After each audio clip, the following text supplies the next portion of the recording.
of a variety of cultures and religious activities, including learning, literature, and art from years. The hub for origination of the Hindustani classical music from Banaras Gharana, the birthplace and workplace for many Indian philosophers, poets, writers, musicians, and other great personalities. The place where Gautam Buddha has given his first sermon at the holy place Sarnath. It looks like this place is a synonym for education, fondly known as the City of Lights for its significance in learning, and the home for Banaras Hindu University, one of the largest in whole of Asia. With this background, ladies and gentlemen, we are extremely delighted to host you all for the 51st National Convention in the spiritual heart of India, Varanasi. Ladies and gentlemen, we request your cooperation due to the strict security protocol prescribed by the Office of the Honorable Vice President of India and the Office of the Honorable Governor.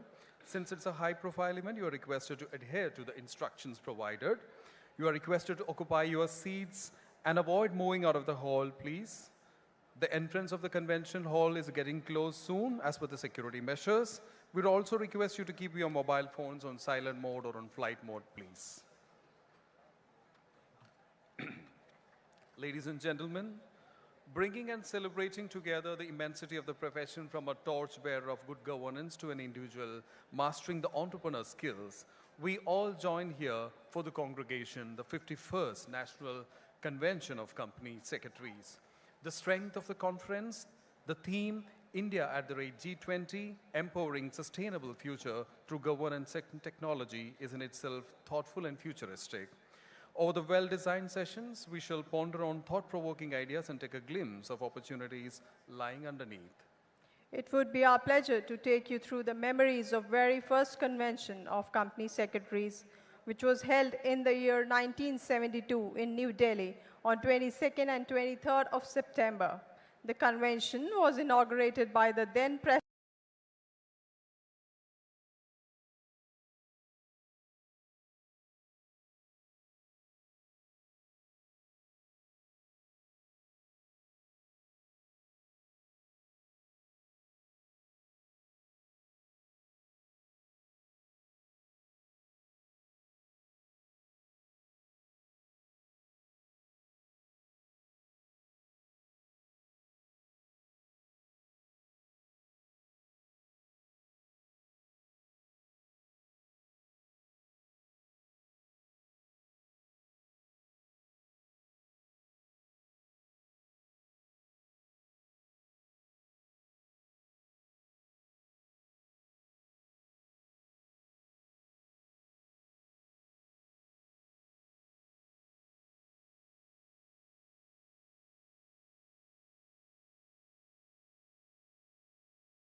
Convention hall shall be blocked as per the security measures. You are requested to occupy your seats and avoid moving out of the hall. Would request your mobile phones on silent mode, please. Ladies and gentlemen, to mark the beginning, we are moving on to the first special session on role of IFSC and opportunities for professionals. Considering the dynamic nature of business, the International Financial Services Center, IFSC, requires a high degree of inter-regulatory coordination within the financial sector. International Financial Services Centers Authority, IFSCA, has been established as a unified regulator with a holistic vision in order to promote ease of doing business in IFSC and to provide a world-class regulatory environment. IFSCA caters to develop a strong global connect and focus on the needs of the Indian economy, as well as to serve as an international financial platform for the entire region and the global economy as a whole. IFSCA offers greater opportunities for the professionals like company secretaries. We request all the delegates standing outside the hall to please move inside since the hall will be closed by 2:15. Please follow and adhere to the security protocols.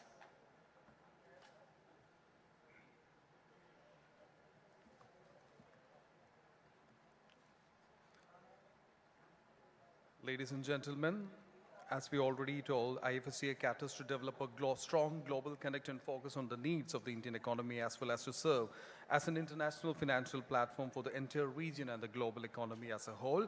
With this background to discuss on the role of IFSC and opportunities for professionals, we have none other than the chairperson IFSCA, Shri Rajaraman, with us.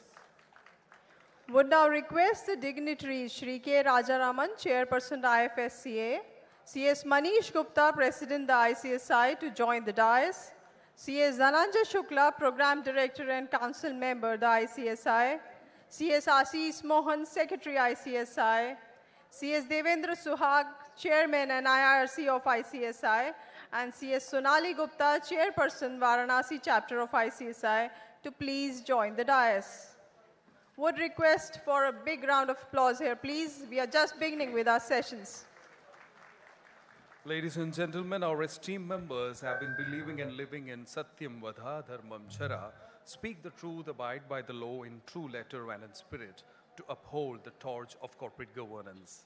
ICSI motto song represents the spirit of ICSI and the profession of company secretaries and symbolizes the motto, vision and mission of the profession. Request you all to kindly rise for the ICSI motto song.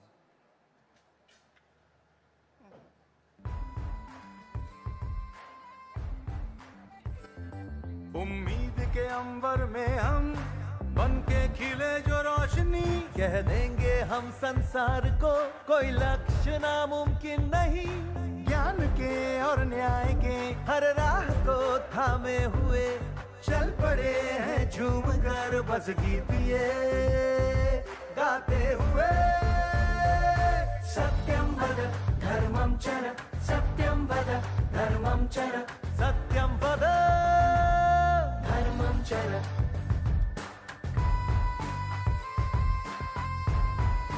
Company सचिव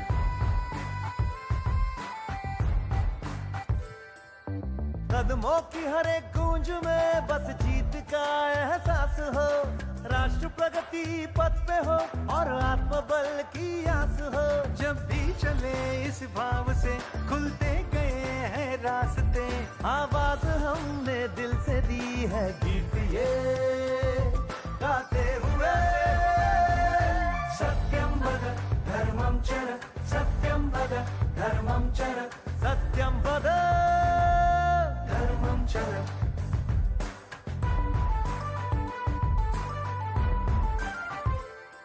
हर उन्नति के रंग में हर भारतीय हाथ हो, उद्यम हो या उद्योग हो, हर ओर अपना साथ हो। जाना शिखर तक है हमें सच की कलाई थाम कर, हम जीत के सुर छेड़ेंगे गीत ये गाते हुए। सत्यम वद धर्मम चर, सत्यम वद धर्मम चर, सत्यम वद धर्मम चर। Thank you, everybody. Would now request CS Manish Gupta, President ICSI, to please welcome Shri K. Rajaraman, Chairperson IFSCA, with a planter. Let's have a big round of applause, ladies and gentlemen.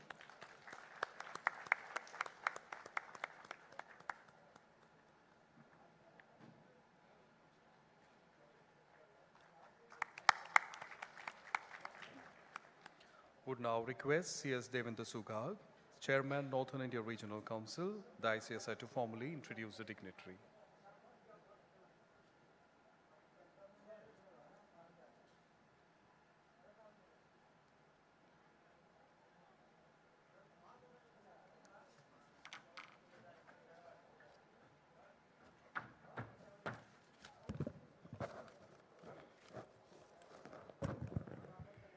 Good afternoon, all of you. I, Devendra Suhag, Chairman of NIRC.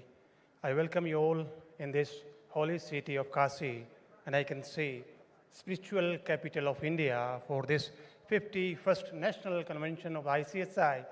And it's truly an honor and privilege for me that I have been asked to define about the dignity today we have with us. Before that, I would say we are very thankful the President of ICSI, Manish Gupta, who has given this national convention in the biggest region of ICSI, that is NIRC. So on behalf of NIRC, we are very thankful, President Sir, for giving this convention to the NIRC. Today we have with us none other than the visionary president of ICSI, Mr. Manish Gupta, the man who has been known for his dedications, for his commitment, and who has given the 2 decades of his life to ICSI. We call him the man who believes with you, for you, always 27. Ladies and gentlemen, please put your hands together. Big round of applause for the president of ICSI, none other than Manish Gupta ji. We also have with us the council member, Dhananjay Shukla ji from Northern India, and he has been known for his hard-working ability and simplicity, and further, very difficult to find such people in a modern era who has a command over the both languages, Hindi, and great skill of orator, as well as in English also. So thank you, Shukla ji, Program Director of National Convention. We have also with us the Secretary of ICSI, although he doesn't need any recognitions, but I would say the man who is responsible day-to-day affair of the ICSI. He is taking the lead in ICSI, and I can say one thing which I connect with him, the way in Mahabharata, Shri Krishna guided Arjuna, the same way Secretary of ICSI has been guiding the council, the regions, and all the 72 chapters of ICSI. We also have with us the local chapter chairperson, the representation of the women empowerment, Sonali Gupta, and the speaker of the first session, who is going to set the tone of this 3-day convention, Mr. Shri K. Rajaraman, chairperson, IFSCA. Let me go through his detailed profile first. He is an Indian Administrative Service Officer of 1989 batch of Tamil Nadu cadre. Prior taking to charge as a chairperson, IFSCA, Shri Rajaraman was Secretary, Department of Telecommunication, Government of India.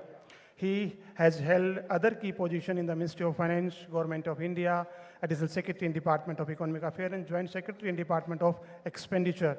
So we are very pleased and honored, sir, with your presence to the 51st National Convention of ICSI. We have been honored by the past President of ICSI, past Secretary of ICSI, all the other my colleagues, chairperson of all the regions, past and present, regional council member of ICSI, all the regions, and all the chapters. So I think as we gather here for the 3 days, and I believe we are here to celebrate not only the success and achievement of company secretary, but also appreciate the role, crucial role that we have been playing in the corporate world. As a chairman, I can say, as a volunteer of ICSI, proudly I can say one thing, that all the people, every company secretary who has been part of this convention in this whole, everyone who has been connected with us in virtual mode, and all the company secretary who hasn't been the part of this convention, I can say company secretary is an unsung hero of corporate world. A company secretary is a silent, I can say, architect of good governance. Further, I can say a caretaker and a guardians of ethical business practice. Further, I would say a custodian of corporate compliances. So, with these words, I would say, in the last, I would say, we all have been behind the successful, playing the important role, all the business in our country, and proudly we can say, as a company secretary of ICSI, Jai Hind, Jai Bharat.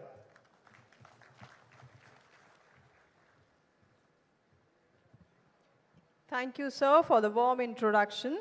I would now request C.S. Dhananjay Shukla, Program Director and Council Member of the ICSI, to please come for his welcome address.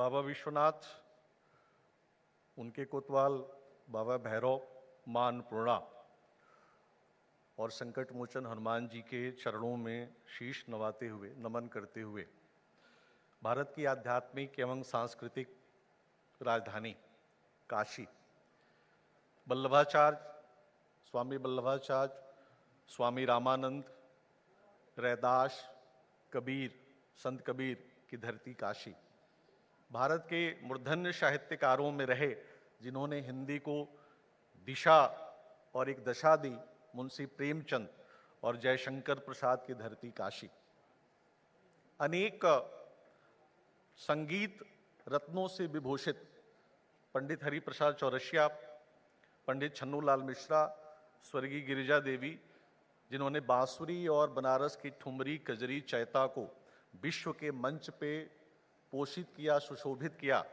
उनकी धरती काशी। वर्तमान में पूरे विश्व पटल पे भारत के नाम को प्रतिष्ठित करने वाले हम सबके प्रिय प्रधानमंत्री श्रीमान नरेंद्र मोदी का संसदीय क्षेत्र काशी, इस काशी में मैं आप सबको नमन करता हूं, आप सबका वंदन करता हूं, अभिनंदन करता हूं, स्वागत करता हूं।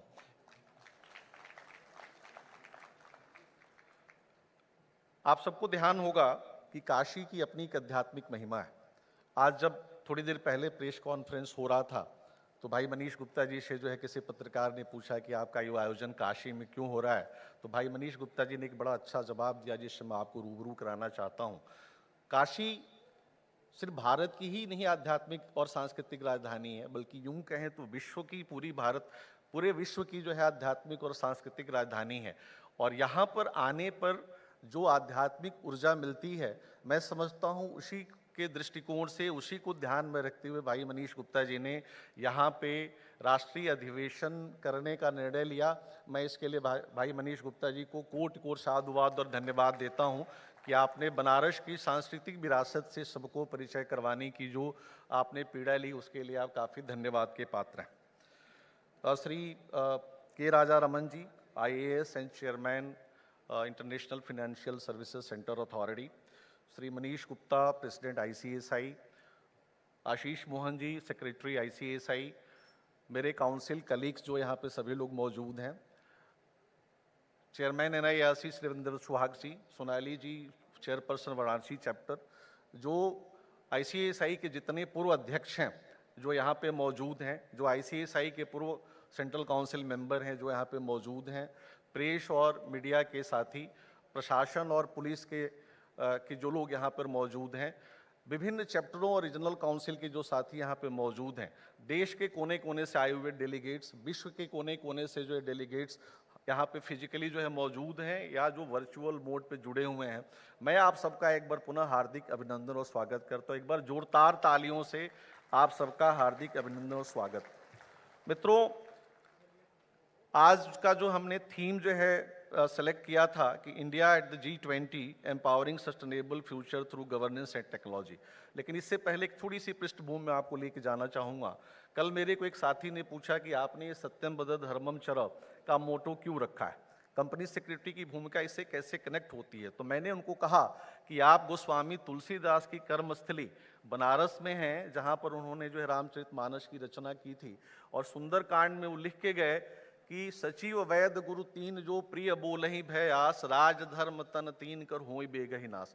सचिव राजा का मंत्री, वर्तमान समय में आप जो है कॉर्पोरेट बोर्ड में कंपनी सेक्रेटरी को जो है आपको कनेक्ट करना है, वैद डॉक्टर और जो है गुरु, ये तीनों अगर भय से मीठा बोलना शुरू कर दें तो राज्य का, धर्म का और शरीर का, तीनों का नाश हो जाता है। तो वर्तमान में कंपनी सेक्रेटरी की भूमिका बहुत बड़ी है। We have positioned ourselves like anything in the functioning of the corporate governance across the country, across the globe, and we are bound to do better in terms of the compliances of the corporate governance. तो मैंने उनको कहा कि सिर्फ इतनी ही बात नहीं है, आप थोड़ा सा जो है और पीछे जाएं तो रावण के दरबार में माल्यवंत नाम के एक सचिव होते थे, और उनके बारे में भी गोस्वामी जी ने लिखा कि माल्यवंत अति सचिव सयाना, तासु बचन सुन अति सुख माना, कि वहां भी जो एक बहुत अच्छा जो है सेक्रेटरी मौजूद था कि रावण को समझाने के लिए तत्पर रहता था कि आपको क्या, आप गलत कर रहे हो, आप उसको सुधारो, आपने माँ सीता का अपहरण किया, आपने गलत किया, आप भगवान श्री राम को ले जाके उनको सौंपो। तो ये सचिव की भूमिका है। उससे थोड़ा आगे जो है महाभारत काल में आप आइए, विदुर की क्या भूमिका थी। विदुर ने भी जो है कौरवों को जब गलत करते देखा तो बार बार समझाया कि देखो तुम ये गलत कर रहे हो पांडवों के साथ, तुमको ऐसा नहीं करना है, ये अच्छा है, ये अच्छा करना है। मैं समझता हूँ वर्तमान समय में कॉर्पोरेट बोर्ड में, कॉर्पोरेट गवर्नेंस की फंक्शनिंग में कंपनी सेक्रेटरी की वही भूमिका है। और इस सबके लिए आप जो है जिम्मेवार हैं, जो अच्छे तरीके से काम करते हुए कॉर्पोरेट बोर्ड की फंक्शनिंग को ऊंचाइयों पर ले जाते हुए कंपनी सेक्रेटरी प्रोफेशन को आप एक नई दशा और दिशा दे रहे हैं। आप सबके लिए जोरदार तालियां। I would like to touch upon briefly the theme of this convention. India G20 Empowering Sustainable Future Through Governance and Technology. Very recently, India hosted the G20 summit at New Delhi in the second week of September, and our motto was Vasudhaiva Kutumbakam, one earth, one family, one future, to bring all the citizens of the world together and make the world better for everyone. The underlying principle was to have a society which is equitable and sustainable both. So in that direction only, we are going to deliberate and debate digital inclusion, MSME startup, women-led boards during next 3 days. And I'm sure the kind of faculties which we have engaged, the kind of experienced people who are coming as a faculty will add a lot of value, and our deliberation will be highly enriched and fruitful. In this session, we have with us Shri K. Raja Ramanji. He is an authority in himself. Sir is going to deliberate upon the role of company secretaries in IFSCA regime. I am sure, sir, you are going to add a lot of value to this session, and we all company secretaries will be highly benefited. I once again welcome you here on the behalf of ICSI on my personal behalf. Kindly give a big round of applause to Raja Ramanji. Thank you all. एक बार पुनः काशी में आप सबका हार्दिक अभिनंदन और स्वागत. Thank you, sir, for the enthusiastic welcome. Let me now invite C.S. Manish Gupta, President, Institute of Company Secretaries of India, to deliver his presidential address.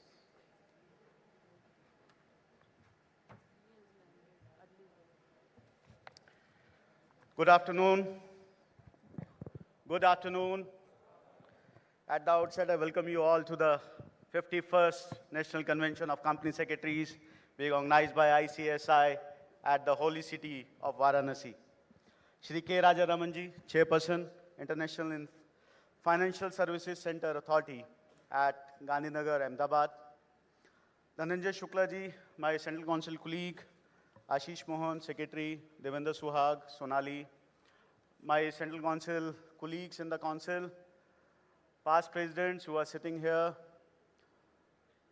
delegates from overseas. I can very well see the Malaysian Association Company Secretaries, delegates are here, delegates from the Bangladesh institutions are here, delegates from the Kenya institutions are here, all senior members of the profession, delegates who are present in the hall, as well as those who are connected through the virtual mode. Let me extend a warm welcome to each one of you to the 51st National Convention of Company Secretaries. Let me start with हर हर महादेव, क्योंकि कहते हैं ना, इन तीन शब्दों के बिना कोई भी चीज का शुरुआत शायद नहीं हो पाएगा. When we were discussing about the National Convention, the very first choice was Kashi. We started the preparation in the month of February, March itself, and we kept the theme synced with the G20. G20, which was, we were like fortunate enough to have the presidency of the G20 this year, and we all have witnessed the way the India has showcased the strength to the entire world. And the discussion which were there in the G20 summit, we have kept the discussion synced with the G20 discussion which was taken place in the month of September at Delhi. We wanted that our company secretary should take a lead and contribute in the thought process of the government. They should come forward and provide their services and the corporates they are working with respect to the G20, with respect to the thought process, with respect to the discussion which has taken place in the G20 summit. In these 3 days, I'm sure many discussions would taken place at this platform, and many of the professionals would be benefited out of it. Today, we are fortunate enough to have with us K. Rajaramanji, IAS and Chairperson with the International Financial Services Center Authority at Ahmedabad. I still remember when I first visited the Gift City, I met Honorable Chairperson.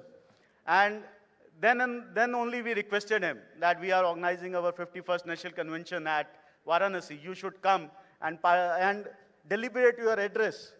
Some thought-provoking address has to be there from the chairperson himself, so that our members should be motivated. They should come forward. They should provide their services to the partners which are already registered with the Gift City. I'm really happy to share that your council has also decided to open up an office or the chapter at the Gandhinagar Gift City itself in the days to come. As we all are waiting for the presence of our Honorable Vice President of India, Honorable Governor of Uttar Pradesh, would also be sharing few of the initiative and the things which have been carried out by the Institute in the recent past. So till then, thank you very much for your participation in this mega event, and wishing you all 3 days of learning, 3 days of, I would say, spiritual learning and wisdom, and wishing you a happy and comfortable stay in the city of Varanasi. Thank you very much. Thank you, sir. It is important to have a profound address which sets the tone of the day. Thank you. Ladies and gentlemen, moving on, we have a special release of a publication today for the benefit of the fraternity. As we all are well aware, non-banking financial companies play a crucial role in the financial ecosystem. From microfinance to housing finance, asset management to peer-to-peer lending, and orthodox to modern lending, NBFCs offer a diversified and specialized array of financial products. With this background, I request C.S. Sonali Gupta to facilitate the release of a publication titled NBFC, a quick referencer at the hands of Shri Rajaraman, Chairperson, IFSCA. Ladies and gentlemen, let's have a big round, please. The publication focuses on vital concepts pertaining to NBFCs, encompassing futuristic approach and scope for governance professionals in the arena of NBFCs.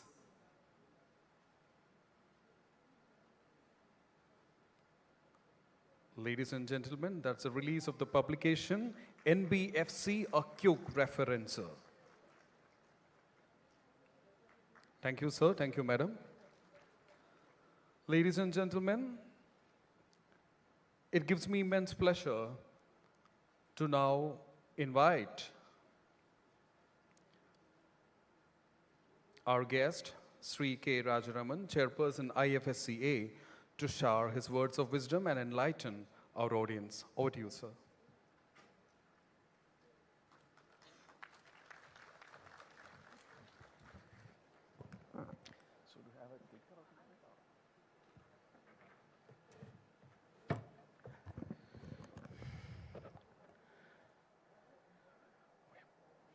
So good afternoon to all of you. I think this is the green one. So it's my pleasure to address such a very large number of members of a very highly rated and very important professional body of the country. And I think so. This is something ICICI, as I was discussing with Mr. Manish, is a very valued partner in the progress of our country, and more so in the case of a growing ecosystem like Gift City IFSC. So I have a few thoughts to share with you. And I was provoked by your motto, which said Satyam Vada Dharmam Chara. So actually the Taittiriya Upanishad doesn't stop with that, it goes on somewhere more. I was just recollecting a conversation with Mr. Krishnan just a few minutes ago. It also says Swadhyayan Ma Pramadavyam, which means that it is not only enough to speak the truth, but also have a complete commitment for learning. And I think the professional body that you have set up is a body which actually looks at continued learning, a lifelong learning process which enables you to bring in the highest levels of corporate governance in this country. So it's not a very easy task, because especially you're leading with the biggest companies, the most important leaders, corporate leaders of this country. So the corporate secretaries have a very, very important role in advising them properly. I think it's very important. Just like I demitted my office as Secretary to Government of India, I realized the importance of my job, I think, as an advisor to government. So you got to always be, a good learner yourself. Unless you learn, what can you advise? I think that's a very simple question. What would be the quality of your advice? So therefore, I guess, while speaking the truth, it's very important that you're also an expert. So it's very important. I think a lifelong commitment to learning is what I think you have all gathered for. And I'm sure that ICSCI will, is always striving to bring that learning to all of you. So wish you all the best. Similarly, I think Mr. Shukla also spoke about Valmiki Ramayana. So I thought it's a very important thing, because I have been managing director of a few companies. So the role of a company secretary is very, very important, because I can now realize when I look back. So it's very important as a compliance officer to tell the management where you're going. I think whether you're doing right, whether you're slipping up somewhere, whether you've got to correct yourself somewhere. So while you want to be pleasant always with your bosses, I think what it says is that pleasantness should not be at the cost of being untruthful, or truthful. So you have to be truthful at any cost. Even if you want to be pleasant, that's fine. But I guess you can't be untruthful. So this is something which I think which I guess everyone must adopt as our core values, as part of our professional ethics. Now let me switch to a different topic. I think we are all gathered here when I think we have just completed Amrit Kal. It's a wonderful, and I think it's a feeling of happiness and acceleration as the country is doing extremely well. I think both from a political viewpoint in the global platforms. Just now our friend Mr. Shukla and Mr. Manish spoke about her performance in G20. So India is now being noticed in global political platforms. Similarly, in the case of the economy is now today in such a pole position that I think we should all be proud to be Indians. I think we've always been proud to be Indians, but I think we can't be even. There can't be a prouder moment. I think when our country is a really bright spot amongst the overall. Element of uncertainty and so on and so forth. So while we do all that, I think it's very important that we get our fundamentals right. I think the fundamentals are about, say, when I refer to a book by Mr. Kishore, who wrote about the new Asian hemisphere, he talks about free market economics. It's very important that if you look at our development from 90s, I think our development has really gone up because of the fact that we decided to unclutter our democracy and our government by debureaucratizing it, cutting away at the layers of bureaucracy, and it's still going on. As late as 2023, very recently, I think the government passed the Jan Vishwas bill, which removed nearly about 180 plus elements of criminalization, some 39,000 compliances and so on and so forth. So this work is still on. I think we need to ensure that our governance systems, both in the corporate office as well as in government, I think needs to be simple, easy, and in a sense, I think enables competition, enables all of that. So if rules are not encouraging competition, encouraging merit, obviously I think you're setting the foundation for a weak and a very badly built system. Then I think it's very important. I think somebody spoke about digital. I think India's growth in the last several years has been founded on digital and technology. The Prime Minister also says that often. I think it's very important that all of us, be in whatever sphere of life, I think company secretaries are as much, a very important part of the overall tech, foundations of a company. I think because today corporate governance can be enabled significantly by use of technology. So that's a very, very important dimension of our growth, not only at the company level, but also at the national level. Then meritocracy. It's very important that when I talk about meritocracy, it's very important that we give the right signals everywhere, I think, be it in the marketplace or be it in the company. Unless we give the signals that we are going to reward the best, obviously then I think then there is a problem, I think. Obviously we are writing off our future. So it's very important that I think a culture of meritocracy where performance, where innovation and all of them get rewarded is very, very important.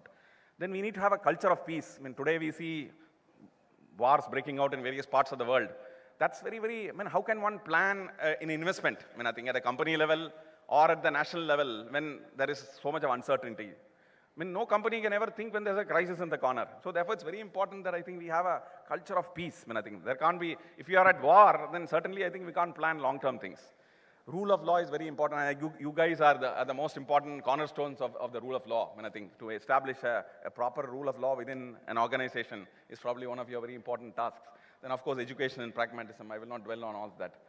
If you look at India, I think India is one of the brightest spots in a very volatile, uncertain world. I think what they call as the VUCA world. We are celebrating 76 years of democracy. We have been through ups and downs, but I think we have managed to ride even the worst parts of our journey, I think, in a very, very effective manner. I think thanks to all our strong institutions, I think. So institution building is very important. That's what it shows. I think this very long experiment of 76 years of democracy tells us that building a strong institution is absolutely essential. I think as company secretaries, it's very important to build help and assist in building a very strong institution. I think if you can do that, then people may come and go, but that the institution will survive. I think that's very important, I think. And I think ICSE has also done that in that sense. So if you look at India's performance in capital flows, it's fantastic. I think we are going to touch $1 trillion maybe in a couple of years from now as exports. We are the 5th largest economy, very soon to become the 3rd largest economy. And we have a very strong and skilled young population. Of course, how skilled we are is a question mark. But I guess we are getting more and more skilled, and we have got a very strong young population who can help and aid and assist our growth process. And India is one of the brightest spots in terms of the growth rates, which I think is something to be happy about. But that's not something where we need to rest. We have to move forward. The last 9 years, fantastic reforms have been done in terms of tax reforms. You look at the corporate tax rates have been reduced, but tax collections have gone up. More and more people are paying taxes. In fact, yesterday I think there was a news item that about nearly 7.85 crore people have filed their tax returns. It's historic. So you cut tax rates and more people pay taxes. So this is one of the laws of economics, I think. So I forget the name of the economist who put out that theorem. But I guess that's very, very important. I think the simpler you make it, the lighter you make it, I think the more is the greater acceptance in the system. Then you have the corporate tax collection also, which has gone up because of the slash of taxes. The GST is an example. It's a case of the biggest business and logistics reform in the country. There have been deep structural reforms like IBC, about which you know more about. Strict provisioning norms and recapitalization of banks have helped and built a very strong financial system, financial institutions. Financial inclusion has enabled 500 million bank accounts for the unbanked, 1.3 billion people on Aadhaar, 1.2 billion mobile phones, all put together have created a digital revolution, I think, which spans not only the financial sector, but also the commerce sector, I think. You go to any other sector, health or education or wherever, I think this is the fundamental. The Aadhaar, the India stack has become a kind of the unwritten foundation of all these, foundation element of all these systems. And then ease of doing business. I think we are still continuing away and cutting away at those layers of democracy, of bureaucracy, which actually help in enabling our the growth to become faster. Now, if you look at our 2047 vision, about which a lot of discussions are happening in various levels, the secretaries, the departments, the institutions, the industry, all of them are talking about in the next 25 years, what are we going to do? So the aim is to become a $32 trillion economy, I think, and there are so many other things. In fact, the targets, several, maybe 3 dozen slides could be made on the 2047 targets. But the short point I want to make here is that it requires tremendous amounts of capital. I think without capital, I think all this is not going to happen. So we need, the Dun & Bradstreet had done a study recently, which tells us that we need about $18 trillion. And some of it, about $4 trillion for infrastructure and about $10 trillion to meet our net zero commitment. We have said, the Hon'ble Prime Minister has said that we will become net zero by 2070 and energy independent by 2047. This requires enormous amounts of capital. How are we going to raise it? So that's where I come to the GIFT City. I think it's a very important, there are so many ways of raising capital. Domestic saving is important. Our financial market trust is important. So that more and more people, even the ordinary man, will start saving. That's what has happened in the last several years. From almost less than 1 crore demat accounts, today we have nearly about 5-6 crore demat accounts. People are trusting the market. So a very trustworthy market, a trustworthy financial market where the rule of law is respected is very, very important for people to come and save and invest. That's very, very important. So I think my short presentation here is about how GIFT City is now planning to support and aid and assist India in the process of raising this capital and bringing global financial services to India's doorstep. The Honorable Prime Minister has said that GIFT City is a very important gateway to connect India with global opportunities, and it is a very important catalyst for growth. If you look at it, it's located in Gandhinagar. It's spread about 86 acres. I think there are about 3,300 acres which are now being added. It's a vertical city with about 4 million square feet in operation. About 15 million square feet is under development. It's about 40 minutes from Ahmedabad, 15 minutes from Gandhinagar, and about 20 minutes from the international airport. And we have a metro railway which is going to connect it by next year, and a high-speed railway by 2027, which will connect Mumbai. And there is an entertainment, retail, and commerce zone also under construction, I think. So the legal and regulatory architecture of GIFT City is very important, I think. So it's now a unified regulator.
As we continue to review our regulations.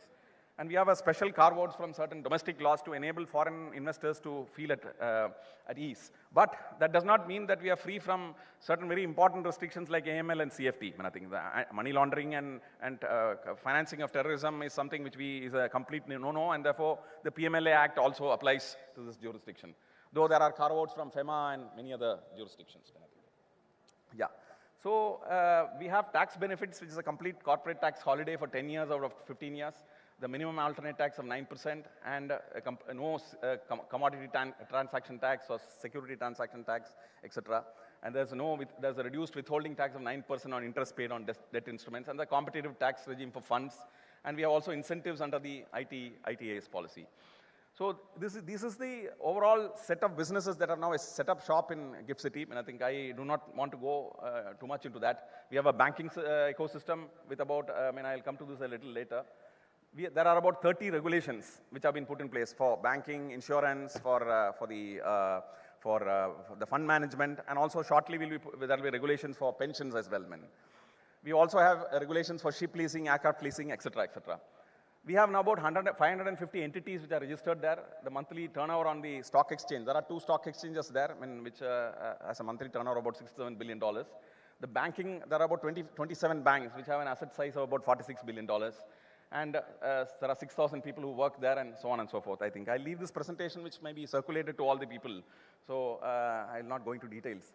Now, there are 11 foreign banks and 16 Indian banks. And largely, I think we have trade finance, ECBs being done out of this place. Very recently, I think even overseas derivative instrument also was written out of GIFT City, and we hope that business will grow. If you look at the capital market, we have the Singapore exchange, SGX, where Nifty 50 was trading. So this Nifty 50 was brought back to our shores, and today it trades in GIFT City Stock Exchange. So we have about 69 broker-dealers, 19 clearing members, 2 clearing corporations, 5 custodians, and 9 depository participants, etc. And there are 2 exchanges which are getting merged into one. Very shortly, direct listing of Indian companies will happen in GIFT City, hopefully by the first quarter of, the last quarter of this year. We have an active funds industry. There are about 78 fund managers who are registered and about 68 alternate investment funds registered. The total targeted corpus is about something like $19 billion, and nearly about a couple of $1 billion have been invested in India already. These are some of the fund managers who are currently stationed in GIFT City. We have also a very active bond market. About $52 billion worth of bonds have been listed out of GIFT City, out of which $10 billion are sustainable linked bonds, I mean either green bonds or social bonds or sustainable linked bonds, which have been listed. Even public sector undertakings have actually raised money out of GIFT City. We also have a fintech ecosystem. I think there are about 45 fintech companies, out of which 5 have been authorized to operate. They have trade financing, they have something to do with payments, there are asset tokenization fintech companies also as well. We also have an ancillary services ecosystem. Like people like you, like for instance, I have underlined that legal compliance and secretarial services can be hosted out of GIFT City.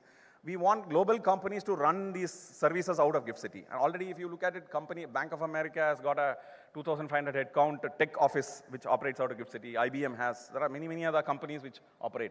So we hope that maybe in some time from now, I think government will also authorize arbitration services and accounting services also out of GIFT City, which will enable us to expand global businesses. If you look at the upcoming businesses, we have insurance and reinsurance, which is going to be a very big thing. We are just trying to build it. And 2 minutes? Yeah. So we also have a bullion exchange. And I will, since the Honorable Vice President is on the way, I'll just conclude by saying, we request ICSCI to consider setting up a global ICSCI Center of Excellence, build a global compliance business, and also look at mutual recognition with other countries, and also encourage India-focused businesses abroad to relocate to GIFT City. And with this, I end. I invite all of you to come for the Infinity Forum on December 9th and Vibrant Gujarat on January 10th and 11th. Thank you very much. Thank you.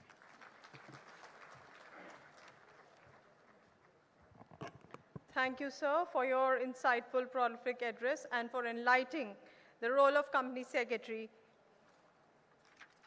I now request C.S. Dhananjay Shukla, Program Director and Council Member ICSI, to please give a memento to our guests.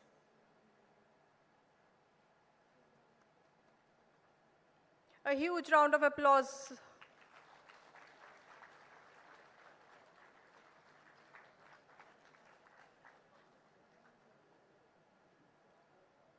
Let us now invite C.S. Ashish Mohan, Secretary ICSI, to kindly deliver his vote of thanks. Good afternoon, all of you. Dignitaries on the dais, off the dais. Namaste and a very warm good afternoon to all of you. Dear members, the role of IFSCA catering to develop a strong global connect and focus on the needs of the Indian economy as well as to serve as an international financial platform for the entire region and the global economy as a whole is applaudable. I take this opportunity to extend our sincere gratitude to Shri K. Raman, Chairperson, IFSCA, for of IFSCA and the opportunities for professionals.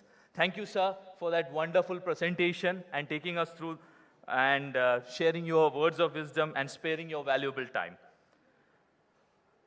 Dear members, Shri Jagdeep Dhankhar, Honorable Vice President of India, and Srimati Anandiben Patel, Governor of Uttar Pradesh, are almost there in the premises, and we are eagerly waiting here to hear them. So wishing you all a very, very pleasant stay at the spiritual hub of the nation, Varanasi. Happy learning. Thank you. Jai Hind, Jai ICSI.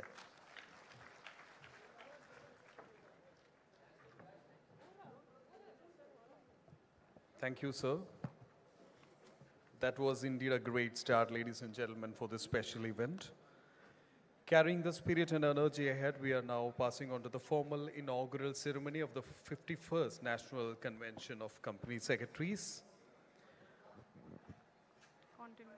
As we prepare for the arrival of the chief guest, we request you all to kindly occupy your seats to meet the security protocols. It is requested to please be seated to meet the security protocols. We are shortly expecting the arrival of our chief guest, Honorable Vice President of India, Shri Jagdeep Dhankhar ji, and Shrimati Anandiben Patel, Governor of Uttar Pradesh, the guest of honor for the special event. Ladies and gentlemen, since it is a high-profile event, you are requested to adhere to the security instructions being provided. You are requested to occupy your seats and abstain from moving out of the hall, please. Mobile phones may please be kept on silent mode. Your cooperation will be highly appreciated. The security exercise will take a few minutes. And we are just about to have our chief guest in the convention hall. We request to kindly switch off your mobiles or put them on silent mode or aeroplane mode.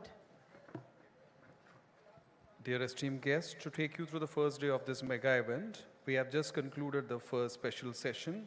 Now we'll pass on to the inaugural session. We are fortunate enough to have the Honorable Vice President of India, Shri Jagdeep Dhankhar, as a chief guest for the program today. We're also delighted to have Srimati Anandiben Patel, Governor of Uttar Pradesh, as a guest of honor for this special day.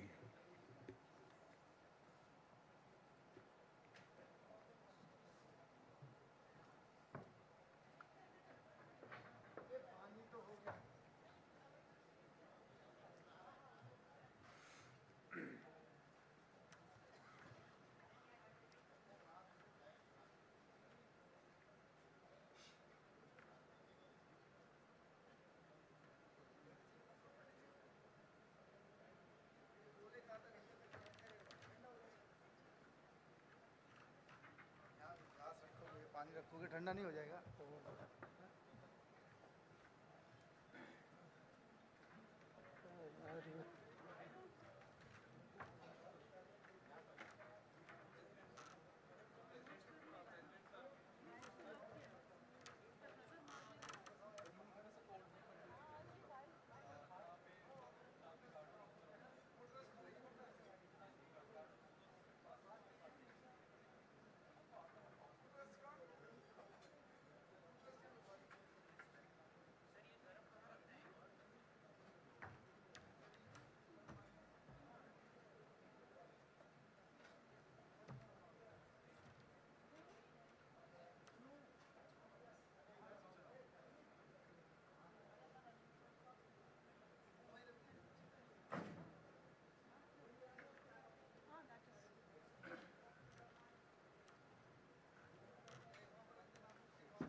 हाँ definitely clear है वो तो हो ही गया ना clear है एकदम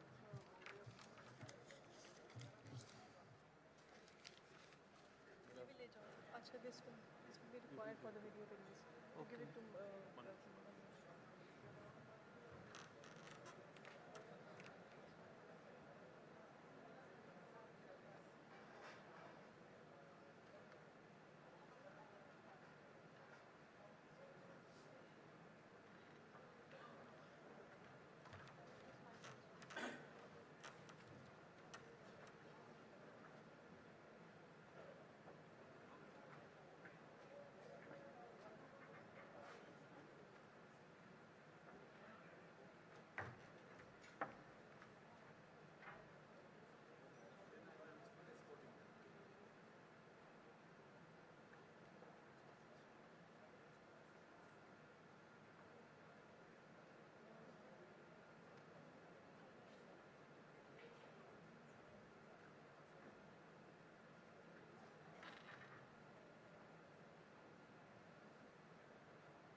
Ladies and gentlemen, we are delighted to announce the arrival of our guest.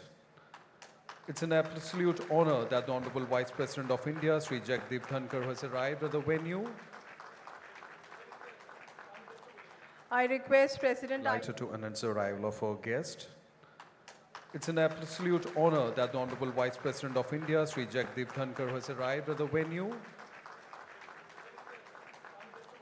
I request President ICSI, CS Manish Gupta, to kindly escort the Governor to the dais. I request President ICSI, CS Manish Gupta, Dr. Manoj Govil, and Honorable Governor to please escort our Honorable Vice President, Shri Jagdeep Dhankhar ji, to the dais, please. I request Dhananjay Shukla ji, Program Director and the Council Member ICSI, and CS Ashish Mohan, Secretary ICSI, to please join the dais. Ladies and gentlemen, a big round of applause, for it's a joyous and a momentous occasion. Let's welcome Shri Jagdeep Dhankhar ji, Honorable Vice President of India, the Chief Guest of the 51st National Convention of Company Secretaries. Let us also welcome the guest of honor, Srimati Anandiben Patel, Honorable Governor of Uttar Pradesh. We also welcome Dr. Manoj Govil, Secretary, Ministry of Corporate Affairs. Ladies and gentlemen, would request you to kindly stand up for the national anthem. Jana Gana मन अधिनायक जय हे भारत भाग्य विधाता पंजाब सिंधु गुजरात मराठा द्राविड़ उत्कल गंगा विंध्य हिमाचल यमुना गंगा उच्छल जलधि तरंगा तब शुभ नामे जागे तब शुभ आशीष मांगे गाहे तब जय गाथा जन गण मंगल दायक जय हे भारत भाग्य विधाता जय हे जय हे जय हे जय जय जय जय हे Would now request CS Manish Gupta, President ICSI, to kindly felicitate Honorable Vice President of India with a planter, shawl and a memento, extending our gratitude towards his valuable presence on this very special event. Huge round of applause, the audience.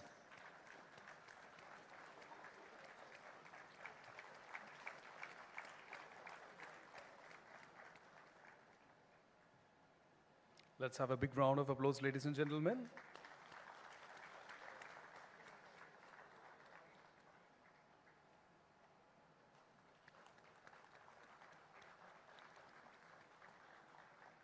Would also request CS Manish Gupta, President ICSI, to kindly felicitate the guest of honor, Shri Anandiben Patel, Honorable Governor of Uttar Pradesh. Ladies and gentlemen, CS Manish Gupta, President ICSI, felicitating the guest of honor, Srimati Anandiben Patel, Honorable Governor of Uttar Pradesh. Let's have a big round of applause, ladies and gentlemen.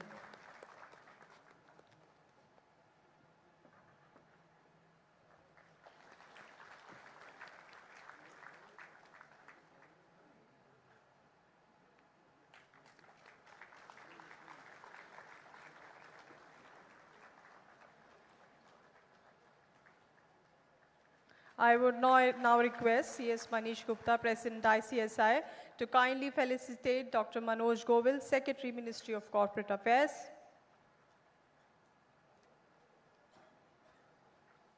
Ladies and gentlemen, CS Manish Gupta, President ICSI, felicitating Dr. Manoj Govil, Secretary, Ministry of Corporate Affairs.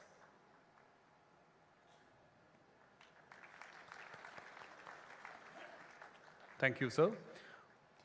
Let us now call upon CS Manish Gupta, President of the ICSI, for the welcome address.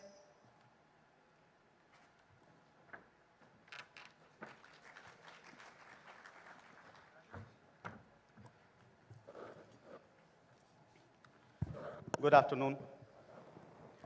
Respected Vice President of Bharat, the Chief Guest for the 51st National Convention of Company Secretaries, I welcome you on behalf of The institute, its 72,000 members, and 2 lakh students. And on my personal behalf, I would like to thank you for gracing the occasion and making it memorable for each one of us. The guest of honor, Honorable Governor of Uttar Pradesh, Srimati Anandiben Patel ji, thank you for accepting our request and for gracing the occasion of 51st National Convention of Company Secretaries. The Company Secretaries of India functions under the aegis of Ministry of Corporate Affairs, and it is always a pleasure to welcome Dr. Manoj Govil, Secretary MCA, who is always helping and guiding ICSI in all its affairs. Dhananjay Shukla ji, my Central Council colleague, and Program Director Ashish Mohan, Secretary ICSI, galaxy of past presidents who are present here, past secretaries, Central Council members, past Central Council members, Regional Council members, Management Committee members, officials of the Ministry of Corporate Affairs and from the Varanasi administration, regulators, faculties for the various sessions, other dignitaries, international delegates, members, students, ladies and gentlemen. Very good afternoon to all of you. At the outset, let me extend a warm welcome to each and every participant who has joined the 51st National Convention at Varanasi, who all are present and witnessing this mega event, as well as who are witnessing this mega event through the virtual mode. I would like to brief the Honorable Vice President that more than 1,500 people have joined for the physical event, as well as 3,000 have joined through the virtual mode. Today is really a proud moment for every company secretary, not only because we are witnessing the 51st edition of the National Convention, which has a legacy of more than 50 years, but also because of the presence of our chief guest and the guest of honor, which has doubled the celebration and joy for every company secretary who is witnessing this.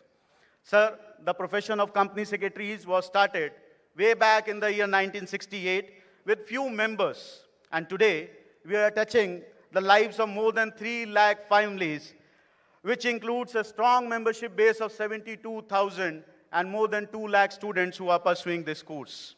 Sir, the institute is having its presence in almost all cities of India and represented through the network of 4 regional councils, 3 CCGRTs, which are the research institutions, 72 chapters, 6 overseas centers, study circles, study centers, and more than 200 academic collaboration with the central and state universities which institute is having.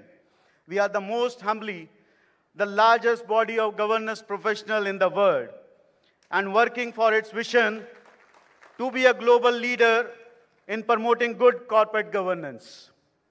Sir, the journey of National Convention of Company Secretaries was started way back in the year 1972 with the inauguration of the event at Delhi by then Honorable President of India, V.V. Giriji. I still remember that that initiative was done by our past President R. Krishnanji. He happens to be the youngest ever President of ICSI. He is still present in this hall. He started the concept of organizing the National Convention, and still we are organizing. And let me share with you, sir, we have not had given any break in organizing this National Convention for last 51 years. And during the COVID pandemic also, we had organized those events through the restricted protocols which were laid by the administration. So the institute has revised its syllabus and the curriculum last year on the lines of the new education policy, which was introduced by the Honorable Prime Minister in the year 2020. Our intent and motto is to make our student future ready.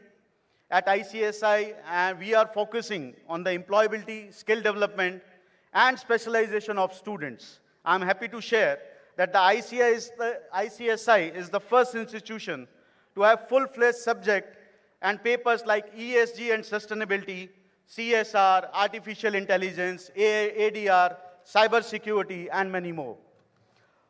When we have introduced these new subjects, we have also planned a complete roadmap to implement the same at various levels, and the capacity building programs are being conducted for the members as well as for the students. I'm really happy to share that ICSI has incorporated a wholly owned company, Section 8 company, through which we will be establishing the ICSI International ADR Center at different locations. And let me share with all the members who are present in this hall that we are ready with the very first ADR Center, which is to be inaugurated very soon. And in the coming days, our members would be benefited out of it as an arbitration, as an arbitrator, as well as they can refer their dispute of their clients to those ADR centers.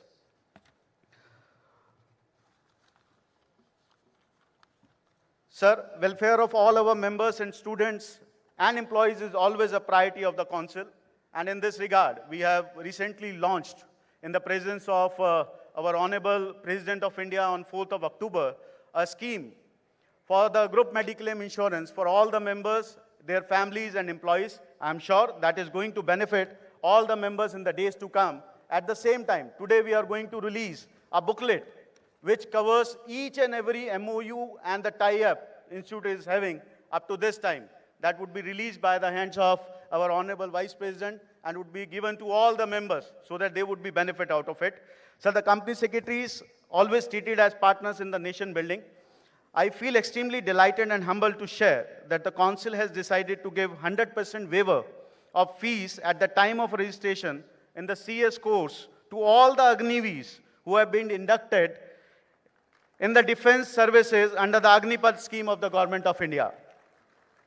Sir, to conclude, we assure you that the ICSI shall keep on undertaking measures and initiative on all fronts, and Company Secretary will put on their best efforts to take legacy forward. With these promises, I once again express our heartfelt gratitude towards the Honorable Vice President of India, Honorable Governor of UP, and Secretary MCA for being with us. It is indeed a pleasure beyond words to have your gracious presence amongst us, and we are grateful to you for having accorded us this historical moment. I once again welcome all the delegates, faculties, guests, and all the participants to this holy city. Wishing you all 3 days of learning and happy stay at the holy city Varanasi. Thank you very much. Thank you, sir. Would now request Dr. Manoj Goel, Secretary, Ministry of Corporate Affairs, to kindly address the gathering.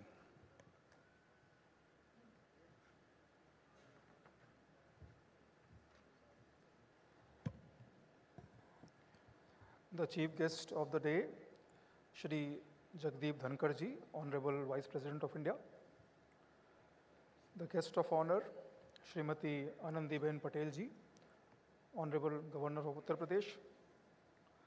Shri Manish Gupta ji, Shri Ashish Mohan ji, Shri Dhananjay Shukla ji, council members of the ICSI, dignitaries, distinguished guests, professionals, students, ladies and gentlemen. On behalf of the Ministry of Corporate Affairs, I extend my heartiest greetings to the Honorable Vice President of India and the Honorable Governor of Uttar Pradesh for gracing the event. The kind presence of honorable dignitaries has made this day all the more memorable for each one of us. We look forward to hearing their words of advice and guidance.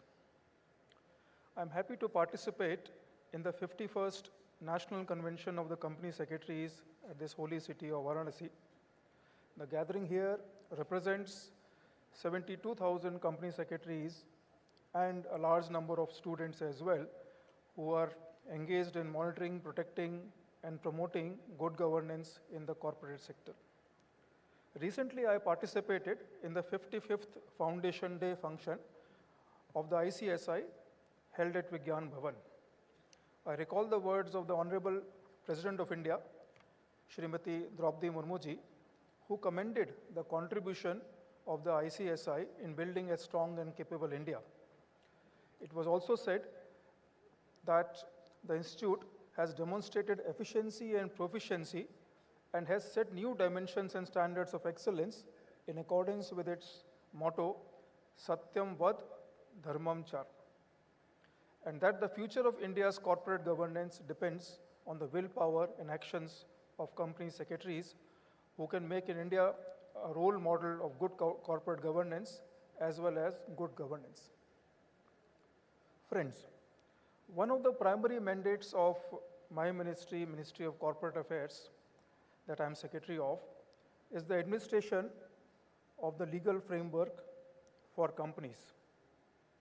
In recent years, we have made rapid strides to improve this legal framework, simplify procedures, and speed up decision making, with the important objective to ensure ease of doing business and a healthy environment for investment and corporate growth. In this direction, the various initiatives which have been taken by the ministry, and some of them I would like to share here today. The Honorable Finance Minister announced in the Union Budget of 23-24 a framework for public consultations. Now, we are working actively towards this framework. We will seek public consultations both for the existing set of rules and regulations and also before making new amendments in the rules and regulations. This is a part of a broader effort by Government of India to reduce compliance burden and make it easier for companies to do business.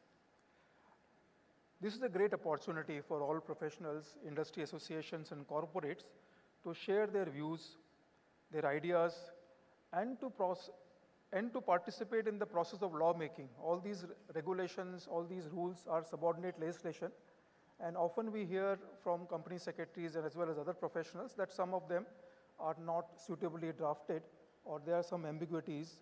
So this is an opportunity for you to come forward and point it out to us, and then we'll examine it and hopefully we'll come up with a better set of regulations and rules. Now, recently, we also heard from a large number of stakeholders that the corporate exits in India are taking a large amount of time. And the voluntary exit used to take more than 1 year. Sometimes it even took 1.5, 2 years. Finance Minister announced in the budget that a Center for Processing Accelerated Corporate Exit would be set up. I'm happy to report here that this center has started functioning from 1st of May this year. And for the cases that it has dealt with, the average time taken is around 100 days. We propose to bring it slightly lower than 100 days, but it has come down for almost 500 days a couple of years back to around 100 days, which is very satisfying for us. We have also integrated the national single window system for incorporation of companies and LLPs with our system. So incorporation services can be availed through NSWS portal. Recently, we brought a amendment to do away with the cost imposed for shifting of companies. Then we have also allowed holding of AGMs and EGMs through video conferences.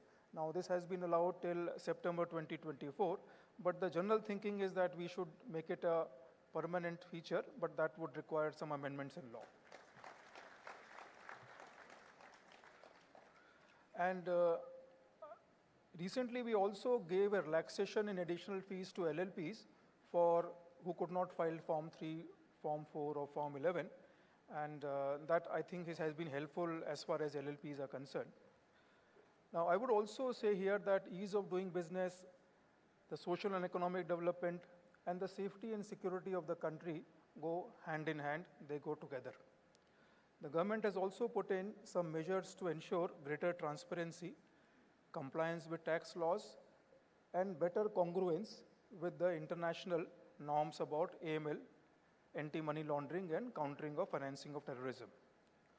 Take, for example, the recent changes that we have done for dematerialization of securities of non-small private companies, conversion of share warrants issued under the old Act, changes in the significant beneficial ownership regime for companies as well as LLPs. We would expect and encourage full cooperation for all professionals in ensuring compliance in this very important area, which is important not only for taxation purposes, but also for financial and economic security of the country.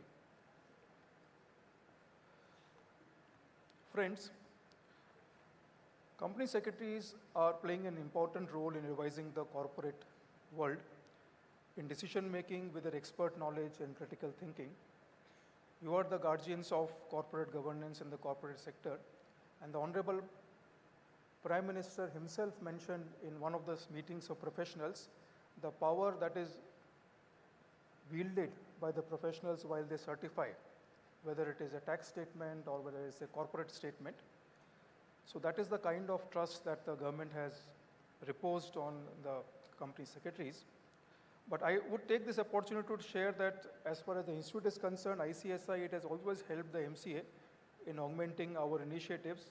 In particular, I appreciate the commendable support being given by the company secretaries in the CRC, the CSC, IEPFA authority, CPACE itself, which I mentioned, for various processes.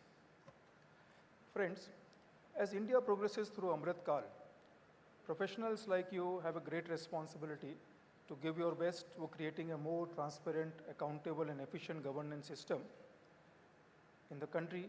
As I said, the country has reposed great faith in the profession of company secretaries, and your actions should reflect the values and aspirations and meet the expectations of our nation. You would be proud that you have a big responsibility in ensuring an efficient and transparent functioning of India's corporate sector. To conclude, I would urge all of you to make use of this 3 days event for brainstorming, including brainstorming, as I said, on the changes that are needed in various corporate laws, regulations, rules, etc., etc. Even, for example, if there are some technological changes required, one can brainstorm on them also. And also network with fellow professionals and come up with new ideas for contributing significantly to progress of our nation, whether in corporate law or whether in other areas. I extend all my best wishes to all of you for a bright and productive future ahead. Thank you. Jai.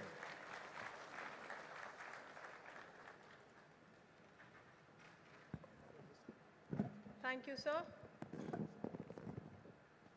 Ladies and gentlemen, we have with us Shrimati Anandiben Patel, Honorable Governor of Uttar Pradesh, a very strong personality representing the changing phase of Indian women, the only female Chief Minister of Gujarat ever, the second female Governor of Uttar Pradesh after Sarojini Naidu, a teacher, a transformer, and an able administrator.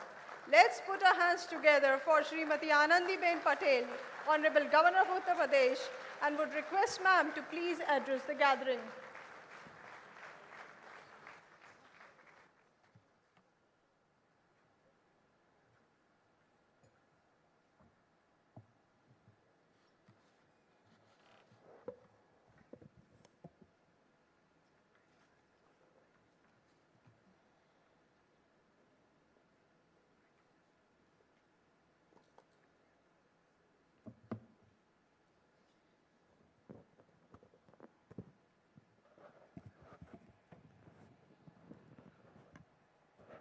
इतना लंबा है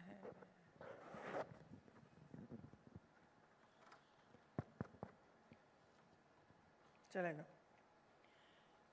देश के माननीय उपराष्ट्रपति श्री जगदीप धनखड़ जी, corporate कार्य मंत्रालय भारत सरकार के सचिव डॉक्टर मनोज गोयल जी, भारतीय कंपनी सचिव संस्थान के अध्यक्ष श्री मनीष गुप्ता जी, संस्थान के सचिव श्री आशीष मोहन जी, इस अधिवेशन के निर्देशक श्री धनंजय शुक्ला जी, देश के विभिन्न राज्यों से आए हुए कंपनी सचिवगण, उपस्थित अन्य महानुभाव, देवी और सज्जनों, बाबा काशी विश्वनाथ की पावन नगरी वाराणसी में आयोजित भारतीय कंपनी सचिव संस्थान के कंपनी सचिवों के 91वें राष्ट्रीय सम्मेलन के उद्घाटन समारोह में उपस्थित देश के माननीय उपराष्ट्रपति श्री जगदीप धनखड़ जी का मैं हार्दिक स्वागत एवं अभिनंदन करती हूँ।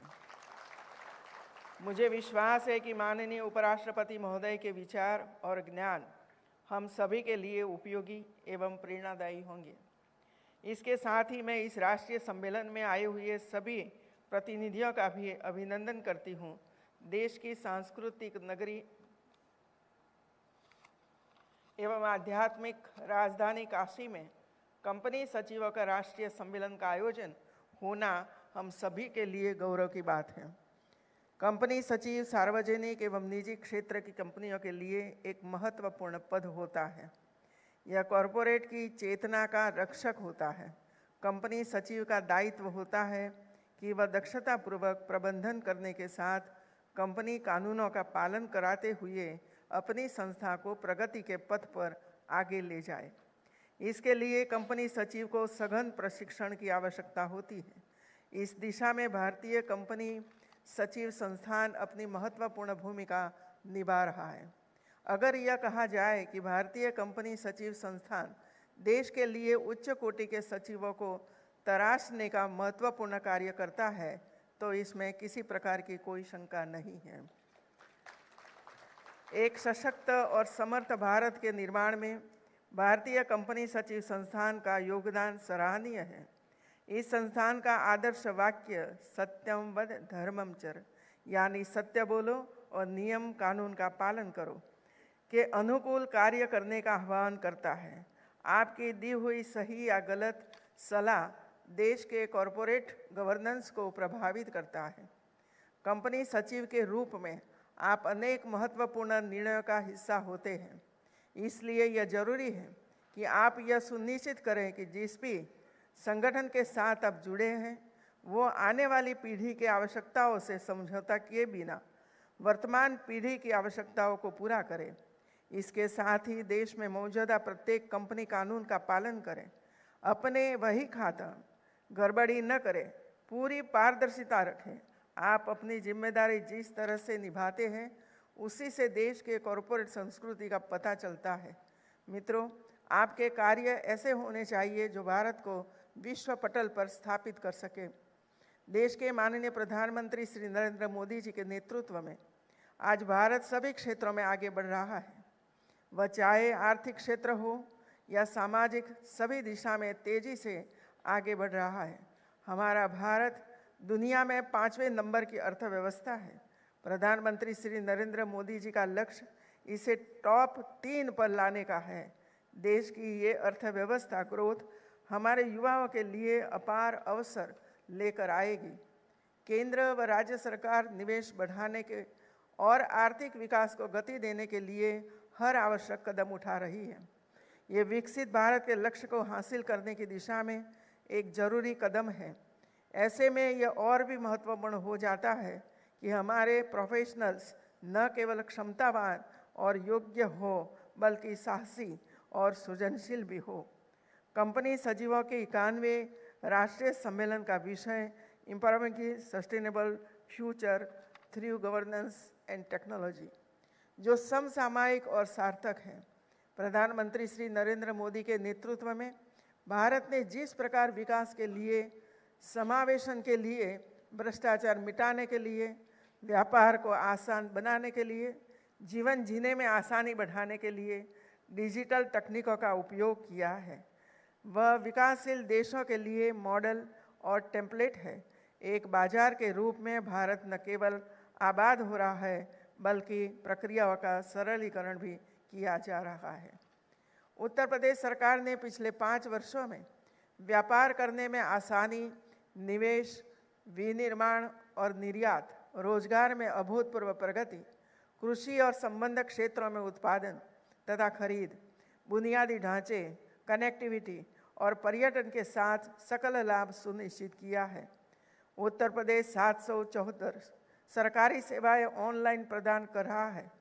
National e governance service delivery assessment 2021 index के अनुसार उत्तर प्रदेश में 85% से अधिक के अनुपालन के साथ बड़े राज्यों के बीच पोर्टल और सेवा पोर्टल के मूल्यांकन में दूसरे स्थान पर है। वर्ष 2021 के मूल्यांकन में निवेश मित्र नामक एकीकृत पोर्टल पर उत्तर प्रदेश की एक अनुकरणीय पहल को भी शामिल किया गया है। मुझे ये बताते हुए यह प्रसन्नता हो रही है कि 96 लाख से अधिक MSME वाले सभी राज्यों में उत्तर प्रदेश पहले स्थान पर है। उत्तर प्रदेश में निर्यात लगातार बढ़ रहा है। GGI की वर्ष 2021 की रिपोर्ट में बताया भी गया है कि उत्तर प्रदेश में आशातीत वृद्धि हुई है। उत्तर प्रदेश ने वाणिज्य और उद्योग में शीर्ष स्थान प्राप्त किया है और सामाजिक कल्याण तथा विकास और न्यायपालिका एवं सार्वजनिक सुरक्षा में भी वृद्धि हुई है। मित्रों, संपूर्ण देश में G20 देशों की बैठकें हुई। वाराणसी में भी पहली बैठक 17 अप्रैल 2023 को, दूसरी बैठक विकास मंत्रियों की 11 से 13 जून 2023 तक तथा 17 से 20 अगस्त 2023 तक यूथ 20 शिखर सम्मेलन का आयोजन हुआ। G20 नई दिल्ली घोषणा में स्थानीय मूल्य निर्माण और MSME के सामने आने वाली चुनौतियों की पहचान करने और MSME को अंतर्राष्ट्रीय स्तर पर जोड़ने का लक्ष्य शामिल था।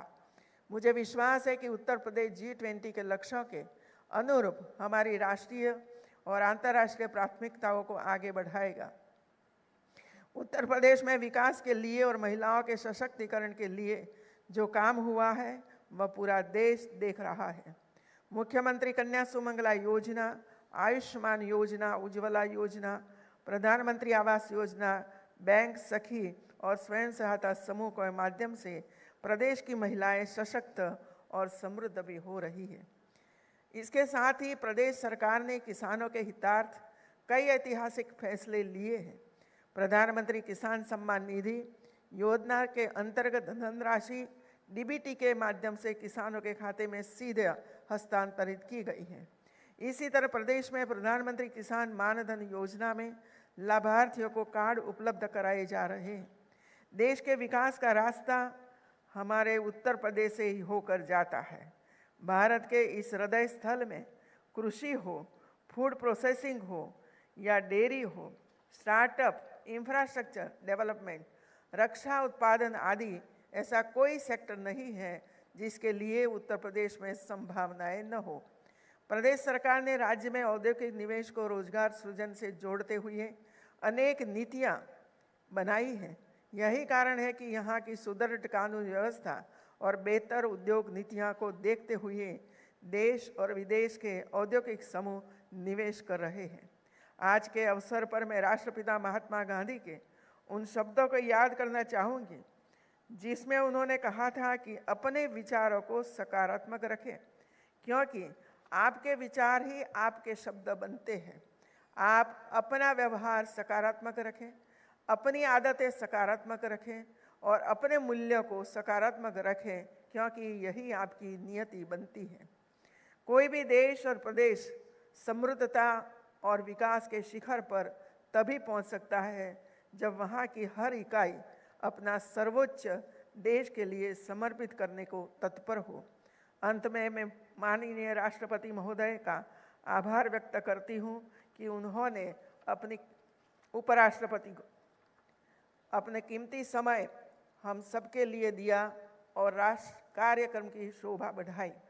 इसी के साथ मैं इस राष्ट्रीय सम्मेलन के सफल आयोजन की कामना भी करती हूँ। जय हिंद, जय Bharat.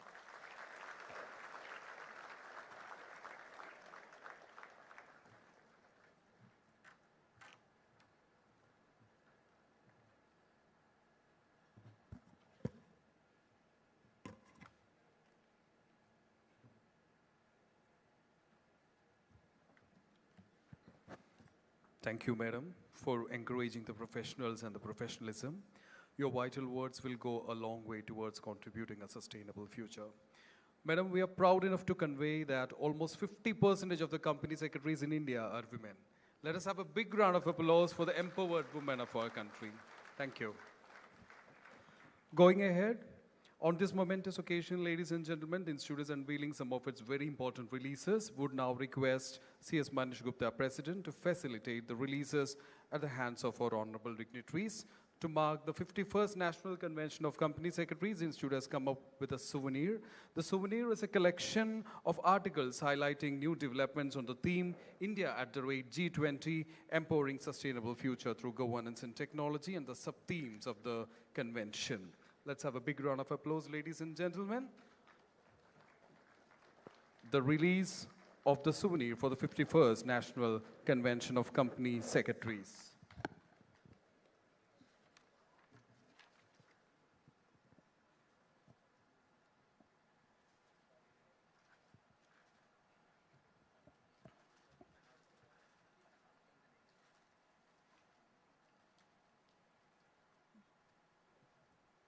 Ladies and gentlemen, over the years, the Institute has launched various schemes for the benefit of the members.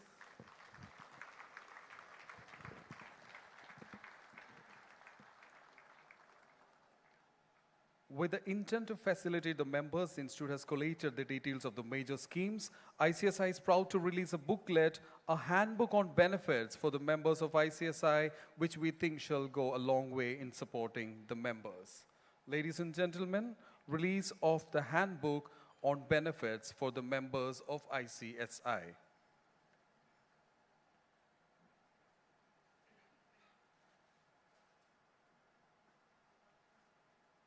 Ladies and gentlemen, a big round of applause, please. Handbook on the benefits for the members of ICSI.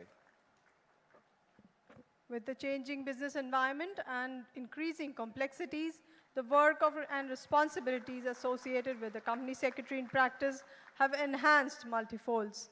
To keep pace with the changing dynamics of the profession, ICSI has come out with ICSI Management and Development of Company Secretaries in Practice Guidelines 2023, consolidating the guidelines applicable on company secretaries in practice in a simplified manner.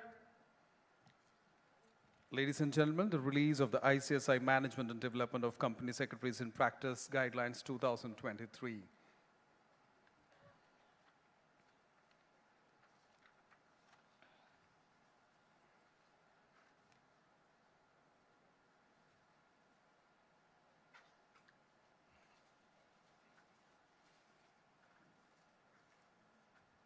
Let's have a huge round of applause, ladies and gentlemen. Reshaping business landscapes, altering stakeholder expectations, regulatory scenarios remodeled with ESG principles are elevating corporate boardroom discussions towards sustainability the world over. Exploring the potential opportunities for professionals in this global transformation, the ICSI is launching a forum for raising dedicated deliberations under the aegis of ESG Conclave. Let's have a big round. We are releasing the flyer for ESG Conclave, which shall be a series of awareness and competency building programs. The flyer for ESG Conclave. The increased focus on good governance demands skilled professionals who are aware of domestic as well as international regulatory regimes. To keep pace with the changing dynamics and to provide a comprehensive learning environment to stakeholders, ICSI is organizing 3rd International Conference in the Lion City, Singapore on 5th and 6th of April 2024 in association with ICSI Overseas Center, Singapore. Let's have a big round, ladies and gentlemen. The Institute of Company Secretaries of India, in association with ICSI Overseas Center, Singapore, is organizing its 3rd International Conference on 5th and 6th April 2024 in the Lion City, Singapore.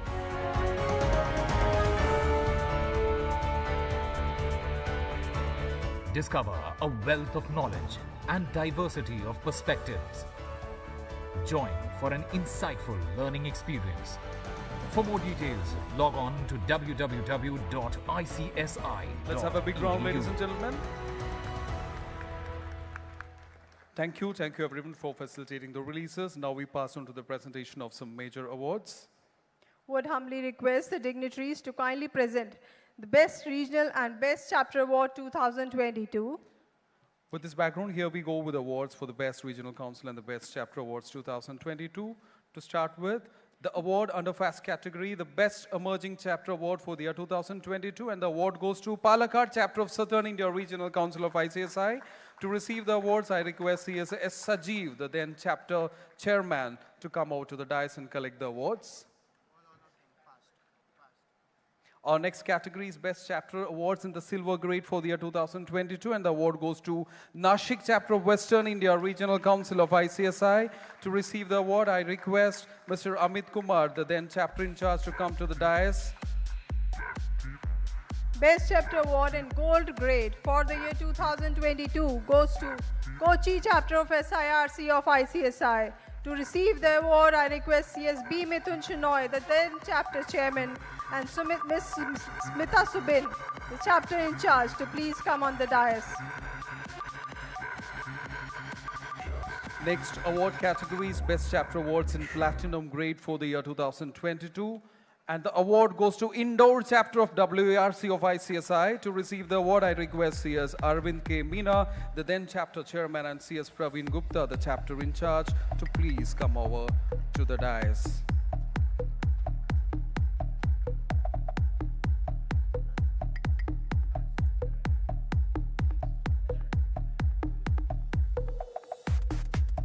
Best Chapter Awards in Platinum Grade, Indoor Chapter of WARC of ICSI. Ladies and gentlemen, Best Chapter Awards in the Diamond Grade for the year 2022 goes to Bangalore Chapter of SARC of ICSI. To receive the award, I request CS Naman G. Joshi, the then chapter chairman, and Ms. Noor Sumaya, chapter in charge, to come to the dais to collect the awards. National Best Chapter Award 2022. The National Best Chapter Awards 2022, and the award goes to Kochi Chapter of Southern India Regional Council of ICSI. To receive the award, once again request CS Midun Shenoy, the then chapter chairman of Kochi Chapter, and Ms. Smita Subin, the chapter in charge, Kochi Chapter, to come out to the dais to collect the awards. National Best Chapter Awards 2022, Kochi Chapter bagging the award. Big round of applause, ladies and gentlemen.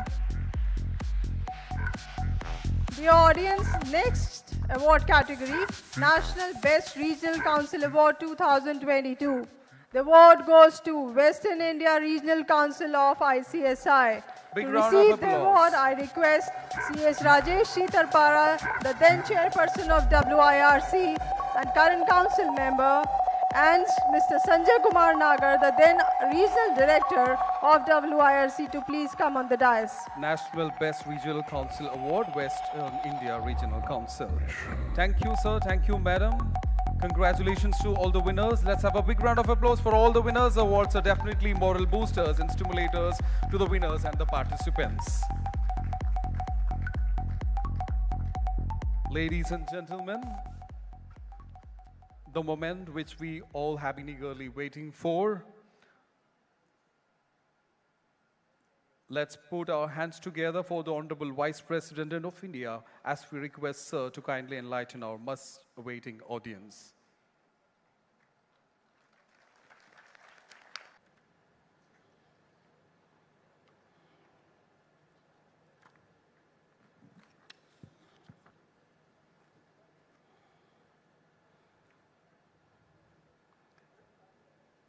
Good afternoon, all of you.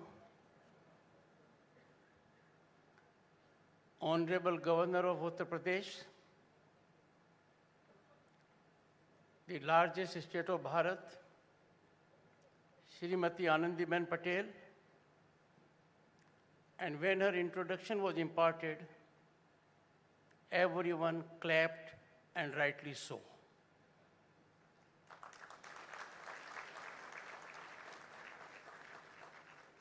Honorable Governor is spinally very strong, enormously gifted, and in every position, be that of a state minister, be that of chief minister, be that of governor, be that of chancellor, she has set very high benchmark and exemplified the position by affirmative, massive contribution which we all need to emulate.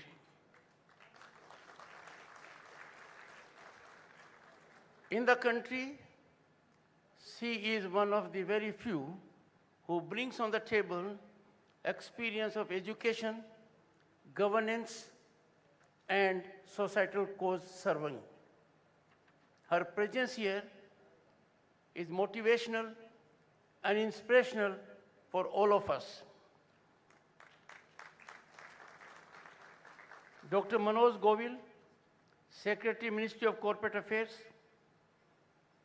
he rendered a very thoughtful and thought-provoking discourse. He enlisted the challenges, the opportunities, the affirmative steps being taken by the government, governance being rendered easy, and also indicated expectations from you all.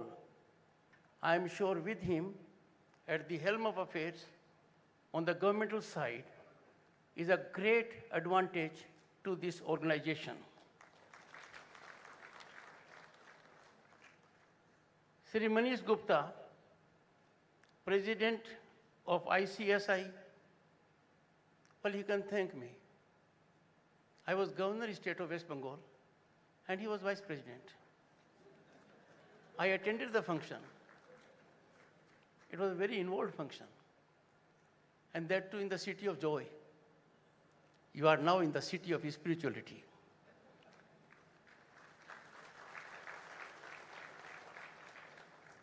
Shri Ashish Mohan, Secretary, I am happy and delighted to note, ma'am, synergy between two of them. Normally, President and Secretary do not get on well. They are an excellent team. Shri Dhananjay Shukla, Program Director, he carries everything on his shoulders because your next 3 days deliberations depend on him. I have no doubt you will have very productive, involved 3 days of interaction and at a place which matters now globally. Shri Sunil Gupta, Secretary to Vice President, a 1987 batch IAS officer from this state, cadre is West Bengal, and an alumni of IIT Kanpur. Distinguished audience and company secretaries.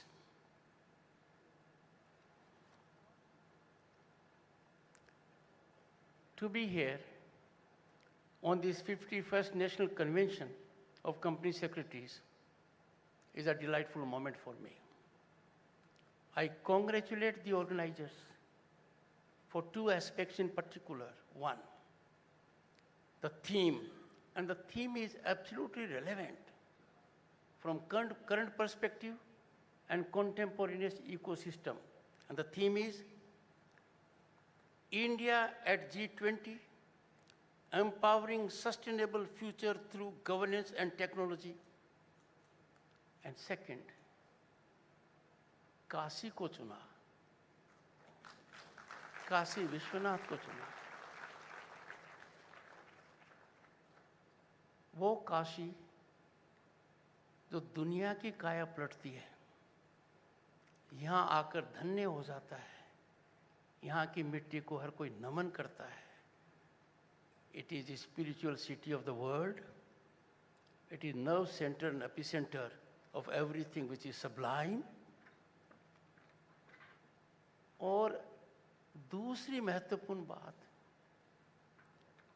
जिसने काशी की काया पलटी है, हमारे प्रधानमंत्री, वो देखकर मैं अभिभूत हूँ। 15 साल पहले काशी आया था। आने से पहले पूरी जानकारी ली। विश्वास नहीं हो रहा है कि काशी में इतना बड़ा सकारात्मक बदलाव आना, कल्पना से परे बदलाव आना, ये तो महारथी काम है। पर आजकल सब कुछ मुमकिन है, क्योंकि यही सही समय है।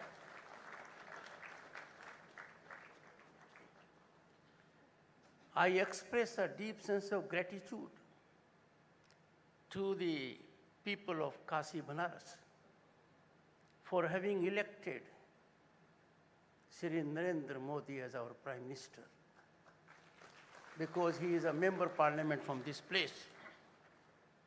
His vision,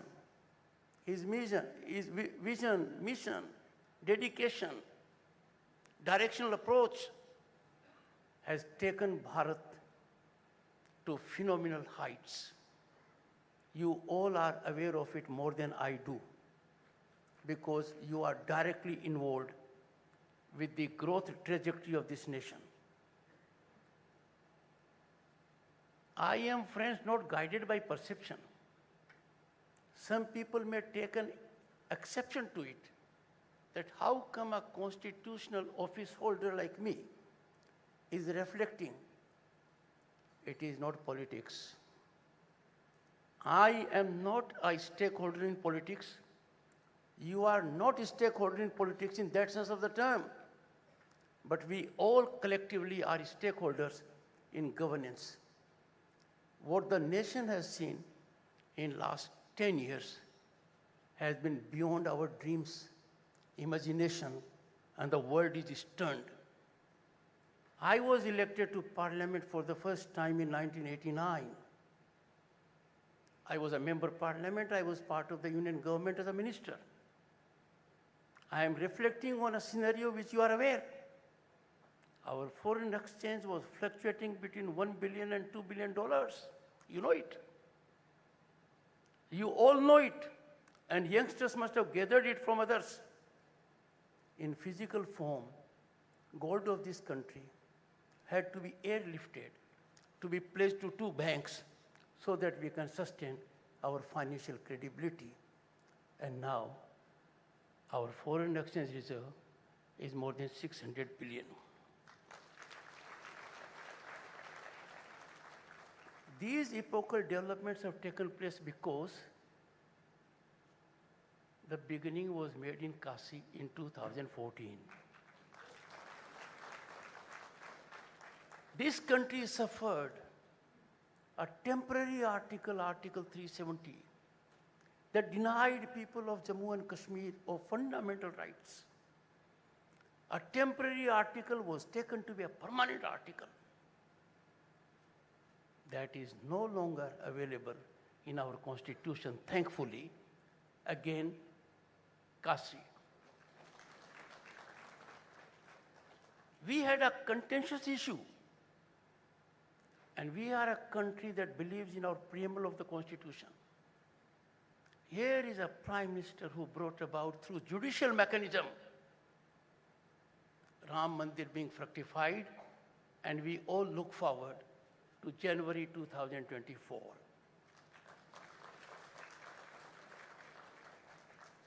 Friends, the theme of your 3-day deliberations, India at G20, and the subject you have chosen, will lay the foundation of what Bharat will be at 2047. Your deliberations will determine our course of action, our fast tracking of journey to 2047, when we have centenary of our independence being celebrated. You therefore have captured mood of the nation at the moment. And everyone present here in the audience is a nerve center, epicenter of a change in the commercial world, and a change for the better, a change that will give stability to economy and also gallop it within the regulatory regime. Each one of you here, I have no doubt, is a foot soldier of taking Bharat at 2047. There was a reflection, rightly so, by the Honorable Governor. She reflected our economy being at number 5. Who knows better than people in this room that only a decade ago, Bharat was being counted as fragile 5.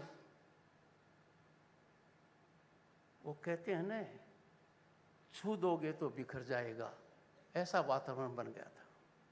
We were amongst those 5 countries whose economy was burdensome on the world. The world was worried about it. And look at the journey we have traversed. In 2022, September, a moment of great pride for all of us. We became the world's 5th largest global economy. But there is a special dimension to it. In the process, we overtook whom? Which nations? Great Britain. They ruled over us for a century. France. And my dear friends, you know it. it is certain by 2030, for sure, we would have overtaken Japan and Germany to be the third largest global economy.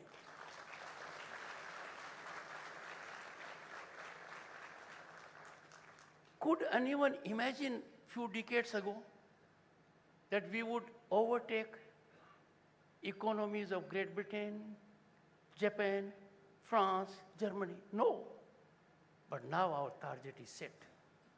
Bharat has to be at pinnacle, and it will be. This is on account of two fundamental factors that have already emerged. And again, the people in this room know about it because they were exposed to it. Power corridors were infested with corrupt elements. For every work, there had to be a power broker. There were agents who were extra legally leveraging decision making in the corridors of power. Where have they gone? Totally disappeared. Power corridors have been fully neutralized of corrupt elements. And now the normal norm is transparent, accountable, efficient governance. Less government, more governance. This has catalyzed into our growth trajectory, which is exponential. And the credit goes to the determined government policies, affirmative government policies. Another aspect which has resulted in our growth, which the world is stunned, and that is we have now an ecosystem where anyone is in a position to unleash one's potential energy and achieve aspirations. Friends, as Governor State of West Bengal, in 2019, I headed a group of 10 governors. The other governors were far more experienced than I was. I was chairing that session. We had to deliver a report on ease of governance. I therefore came to be fully exposed to the problems the people in industry, business and trade face. But what is more significant is the enlightened vision of the Prime Minister. He thought of involving the governors, constituting a task force to render a report, and in the process, our team was being assisted by Niti Aayog. These fundamental changes have taken place. In all these changes, you have a major role to play. Company secretaries, as custodians of corporate governance, play a multifaceted and indispensable role in the realization of this vision. By your actions in togetherness, you have made it a ground reality, and I'm sure you'll continue with your good sublime efforts. The role of the company secretary has evolved over the years.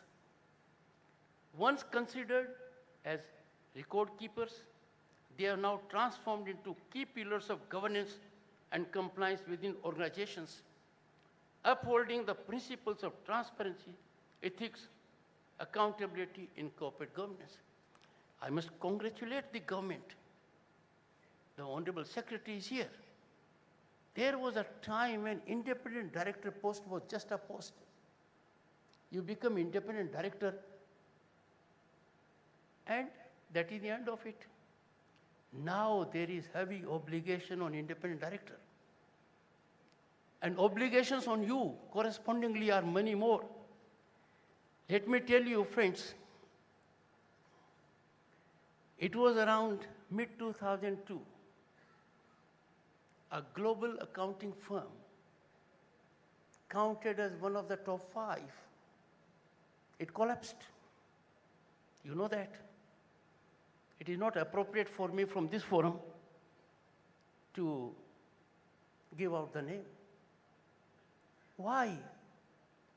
Because the company, the accounting company, the auditing company that was required to take care of the interest of investors and everyone else totally ingratiated itself with management. Made available on the plate what the management wanted.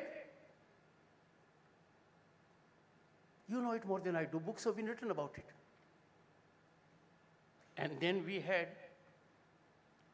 an act in that country, and that act, you know, Sarbanes-Oxley Act of 2002. We in our country are now far ahead of that. Our mechanism, thanks to governance, initiatives and policies, is now far more rigorous and demanding. But in the process, you'll find the governance is facilitating you if you are on the right side. Therefore, since world is one to the extent economy is concerned, as professionals, you will have to detach yourselves from the management objectives if they want a particular kind of direction.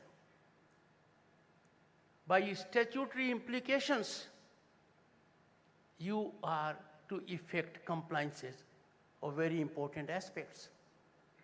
There was a time when our industry went into bad times and no one had an idea how to get out of it. You know it more than I do, that now there is a mechanism in place, the exit route. These are very wholesome things. But if you slightly bend, trust me, the bending will never stop. You therefore have to exhibit meticulously, scrupulously, the highest standards of professionalism that attend only to rule of law. And that will take the country a long way. Friends, I am picking up courage to say so because I am in the spiritual heart of India. It is this place which has taught the world for ages what is ethics, what is morality, what is spirituality. So you have chosen such a good place that you can go absolutely charged to deliver for the nation and discharge your obligations as envisioned by law. Friends, effective governance is fundamental to wealth creation. And wealth creation has to be equitable. It cannot be otherwise. We are a democratic nation home to 1/6 of humanity. You would have seen the steps which could never be imagined have been taken for the common man. Did we ever conceive in a country of our size and diversity that there will be toilet in every home? There will be nal and jal in every home? There will be a gas connection? The needy will get affordable housing? The empowerment of women will be to that extent that they will be generating employment for others? We never thought. Look at the scale, size of the situation and challenge and a matching performance. You all have to play a great role in this. I would briefly reflect on corporate social responsibility. You know it more than anyone else what it is. Am I right? You are an insider. You will have to work for a mechanism that makes it absolutely accountable, directional, totally neutralized of patriotism, patronage, and favoritism. Corporate social responsibility. Because by virtue of law, you have at your disposal a fund that fund utilization, channelization has to be national interest. And I have no doubt you shall do it because you are at Kashi.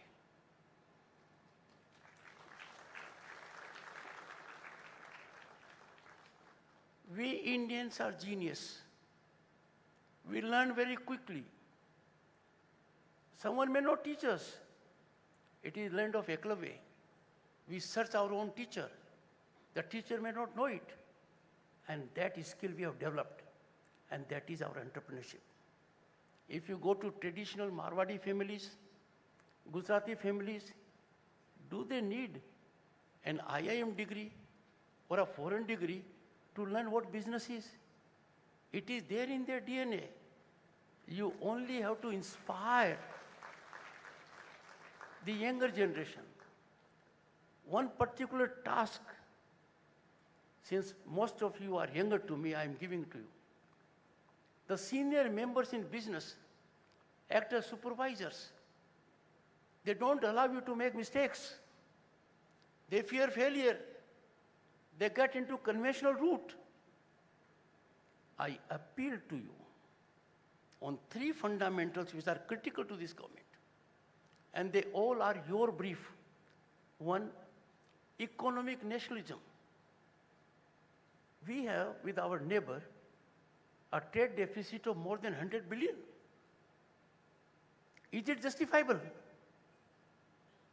Is it generated out of situations which we can't have in our country? Trade, business, industry have to get together at the level of chamber, at the level of your associations. Take a call. You will be doing great justice to this nation and the economy will improve. It will have a second positive aspect also. The moment you go for what the Prime Minister has indicated in his Mann Ki Baat latest, vocal for local, not only foreign exchange will be saved, there will be generation of employment. There will be tax available to the government. Friends, on 15th August 1947, we are tryst with destiny. Am I right? We got freedom. Prime Minister Modi, when he introduced the GST regime with which you are concerned, one of the world's most reformative tax mechanism, it was also at midnight. It was in Parliament, and that was tryst with modernity. So this change from tryst with destiny to tryst with modernity, you have to take it to the next level. Initially, there were unnecessary issues. I'm happy and glad, and I congratulate your category and others also in the line. They have understood the worth of it, and we are moving ahead in the right direction. I have no doubt our rise is linked as a global force today undeniably to vibrant entrepreneurship and innovation. But on that, I will make one request to you. It is the business community, the trading community, the industry community that sends our raw material outside the country. Now look at writing on the wall. The moment raw material leaves our shores, we do 2 things. It pronounces that either we have no capacity to add value to that, or we take the soft route of making quick buck, as they say, and others make money by adding value to that. You can generate an environment to ensure that our raw material must be value added, must be branded here. If that were to happen, again 2 things. In the process of value addition, the governments will get taxation, rewards, and there will be employment. Moreover, the entrepreneurship will flourish. Since I am before a very enlightened gathering, look at the vision of the present government. There are not countries in double digit that contemplate quantum computing. We are doing it. There are not many countries in the world who are focused on hydrogen mission. We have enough funds earmarked. You being in that particular line, you know, an investment of more than 8 lakh crores will come in that area itself, leading to massive employment generation. Now, you as vigilant people have to enlighten the entrepreneurs. We are one of the early countries to take lead in 6G. The kind of technological penetration we are having up to the village level has baffled the world. And just imagine the kind of transparent mechanism. I belong to a farmer's family. 110 million farmers, 3 times a year, get money in their account directly. Now, it is not important that the government has capacity to send money to them.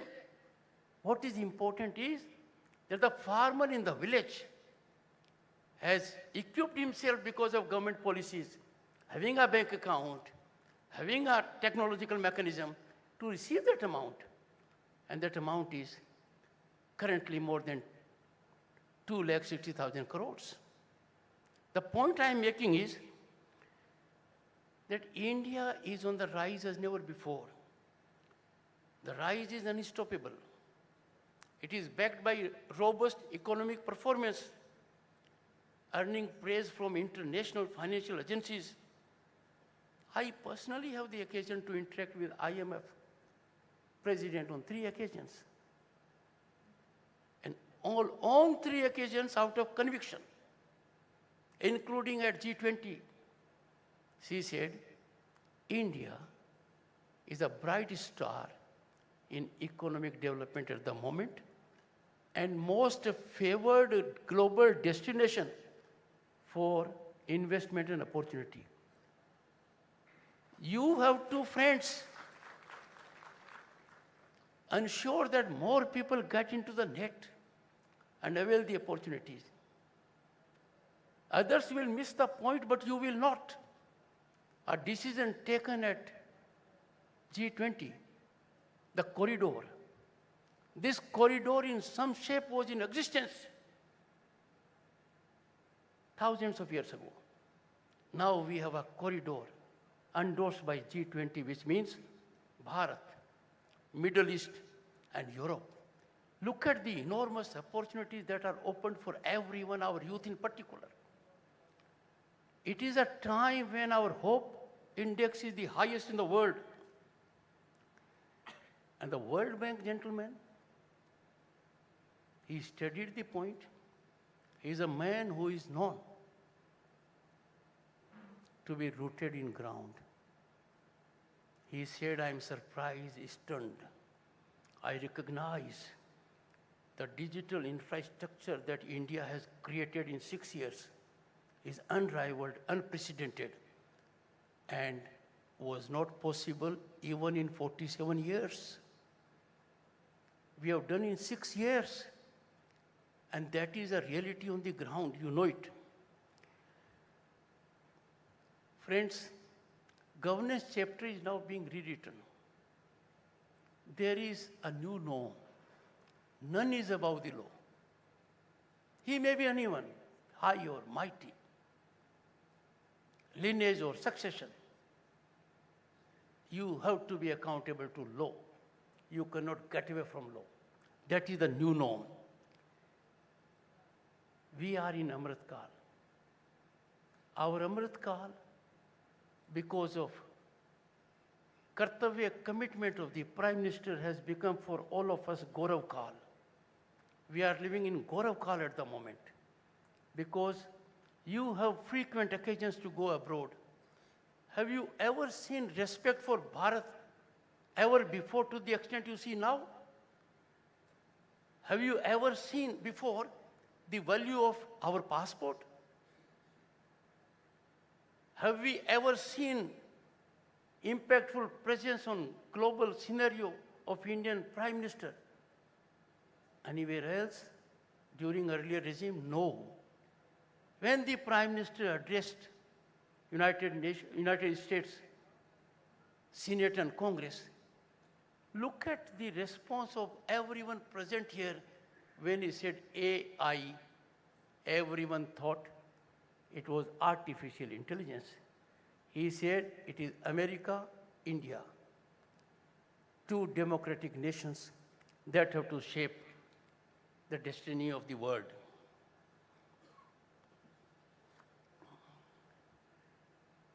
Friends, there was a reflection that you are taking initiative in having alternative dispute resolution mechanism. I have had the good fortune to be member of ICC International Court of Arbitration.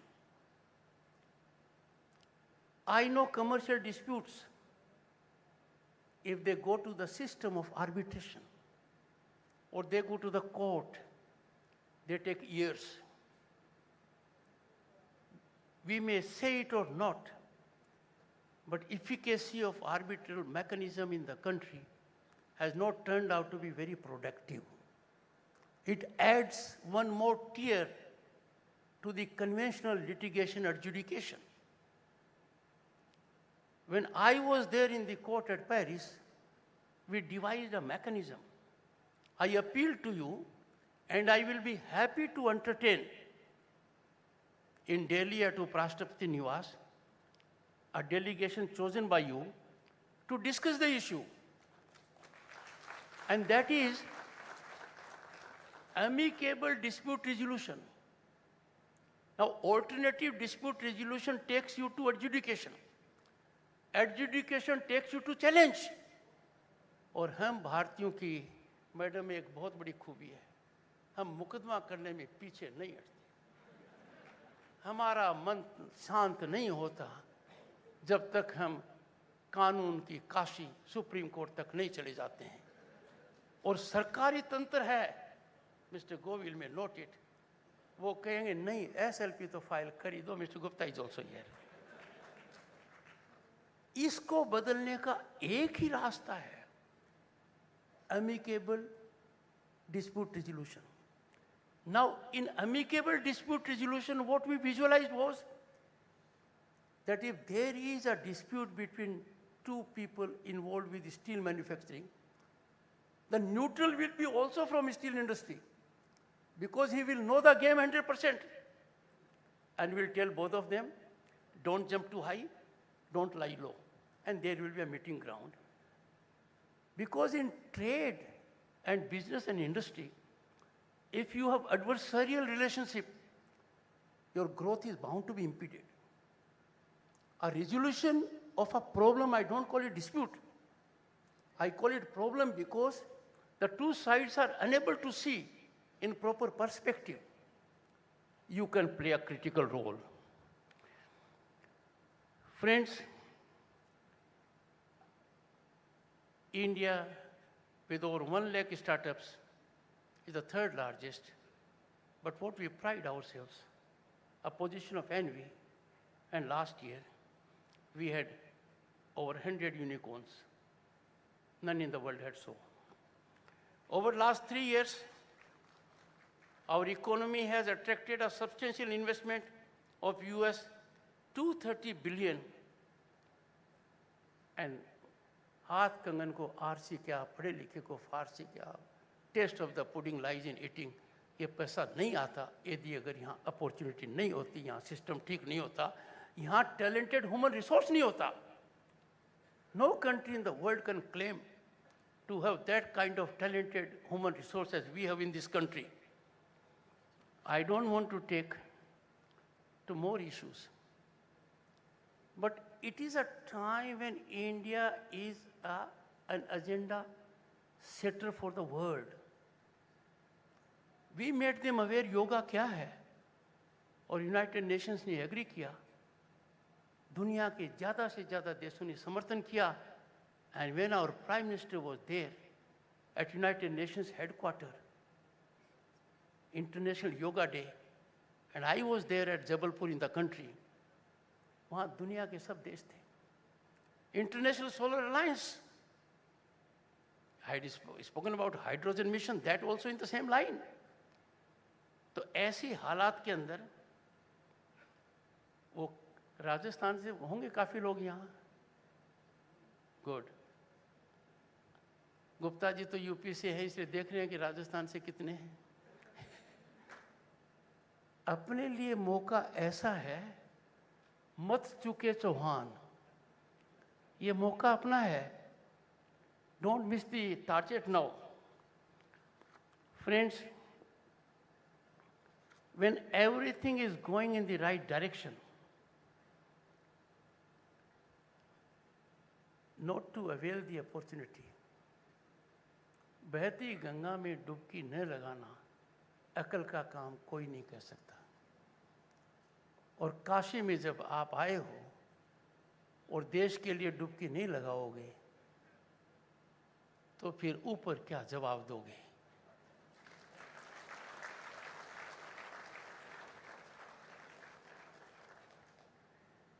Friends, the greatest danger which the country faces today,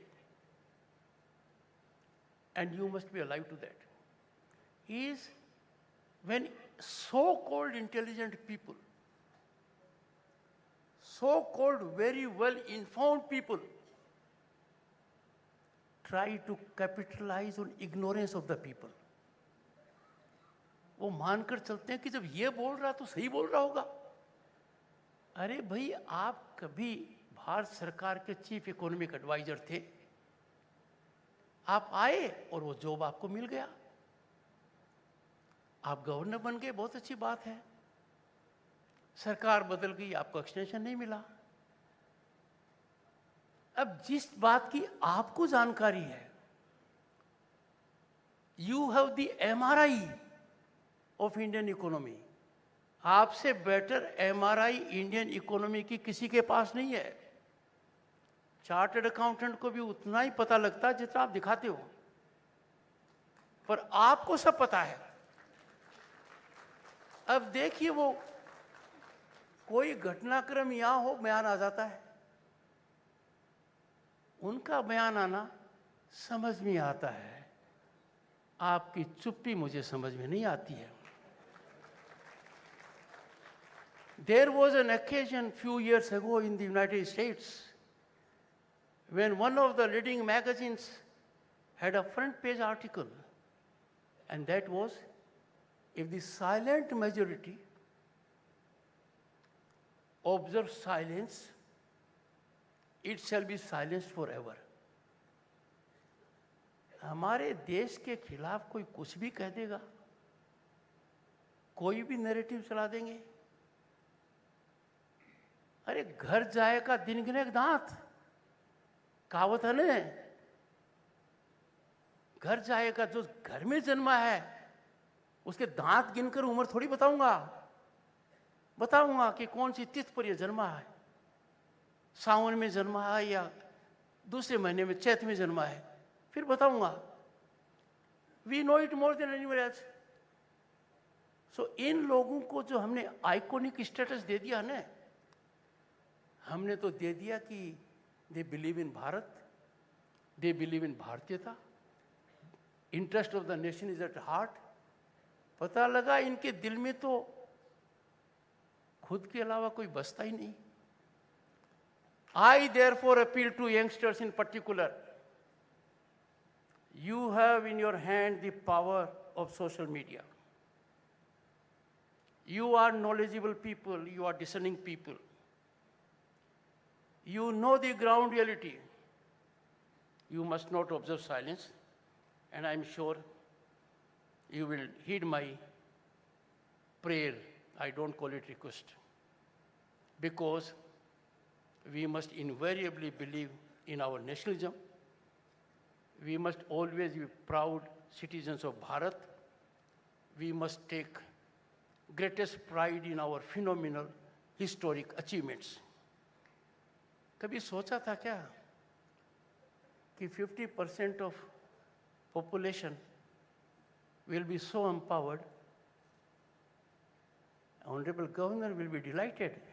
On 21st September, women reservation bill pass हो गया, horizontal vertical reservation हो गया. अब एक narrative देखिए, पढ़े लिखे आदमियों ने चालू किया कुछ नहीं कि भाई ये तो कल थोड़ी मिल रहा है, ये तो 29 में मिल रहा है. पहली बात, 3 दशक तक आपने दिया नहीं, हर प्रयास फेल हुआ. 29 में लेने में दिक्कत है क्या? बट सेकंड चीज देखिए, an intelligent mind must be reasonable. It can be done only in accordance with law. Horizontal, vertical, you have to identify constituencies, you have to identify both vertically and horizontally. Delimitation Commission has to do it. क्या narrative चला दिया? Honourable governor और मैंने sapling लगाई है यहाँ. कह देगा कोई, अरे लगाने का क्या फायदा, ये तो 10 साल के अंदर बड़ी होगी. Let us antidote all anti-national narratives. I am extremely delighted to note that group of individuals here and the organization you represent is extremely careful, cautious, and committed to high degree of morality, ethics, and propriety. The best practices can be only get promoted with your conviction and conscience. And mind you, the moment you will be so committed, the establishment in which you are, the establishment will have a much higher regard for you. I once met friends, and it is out of personal input. Someone about 30 years ago had an income tax search. मैंने कहा क्या लगा, बोला बहुत डर लगा. नतीजा क्या हुआ? बोला बहुत अच्छा हुआ, हम सुधर गए. हमने बदनीयती से कुछ नहीं किया था, पर हमें पता ही नहीं था क्या करना चाहिए. तो हमने परिवार में बैठकर एक चीज तय कर ली कि हम कानून के दायरे में काम करेंगे, हम कोई शॉर्टकट नहीं लेंगे. हमें समझ में आ गया कि जो शॉर्टकट बड़ा अट्रैक्टिव है, वो मौका पड़ने पर सबसे बड़ा कट है और परेशानी का बनता है. The easiest, safest, most affordable mechanism is to believe in the rule of law. I am particularly pleased to learn about your compassionate initiative undertaken by the ICSI with the Shahid Ki Beti Fund to support the education of the daughters of martyrs. ये बहुत अच्छा काम किया, ये नेक काम किया है. My congratulations to everyone. The fee waiver concession scheme for agnivees of our armed forces, paramilitary forces, and the families of martyrs is another commendable endeavor which you have taken. I call upon other organizations to emulate your stance, which is for a worthy cause and larger public good. I extend my best wishes to the Institute of Company Secretaries of India in their mission to introduce a culture of good corporate governance with a focus on environmental ethics and sustainability. Let me pause here. कई बार cricket का जो pitch है ना, वो bowler के लिए बहुत अच्छा होता है. आपके लिए भी सरकार ने पिच बहुत अच्छा तैयार किया है. आप इस पिच का पूरा फायदा उठाइए and ensure that our country blossoms, our exponential growth continues, and at 2047, Bharat at 2047 let us take a pledge at Kashi to work 24/7 for our motherland, our Bharat. I am grateful to the organizers to afford me this great opportunity to share my thoughts with people who have the capacity, obligation, direction to translate them into ground reality. Thank you so much.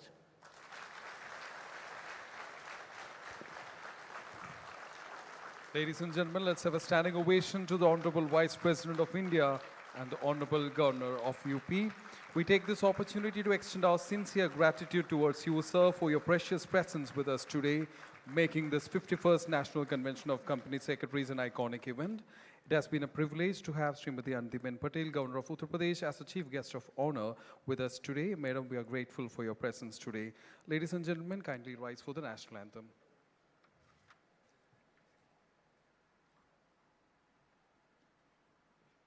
Jana Gana मन अधिनायक जय हे भारत भाग्य विधाता पंजाब सिंधु गुजरात मराठा द्राविड़ उत्कल गंगा विंध्य हिमाचल यमुना गंगा उच्छल जलधि तरंगा तब शुभ नामे जागे तब शुभ आशीष मांगे गाहे तब जय गाथा जन गण मंगल दायक जय हे भारत भाग्य विधाता जय हे जय हे जय हे जय जय जय जय हे।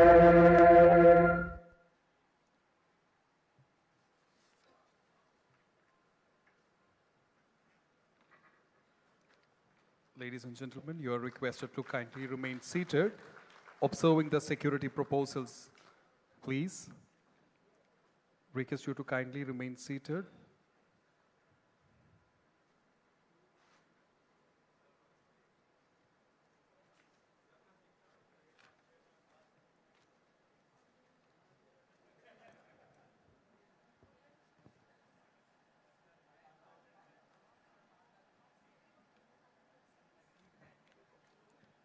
All are requested to take your seats, please. Please go back to your seats. All are kindly requested to please take your seats.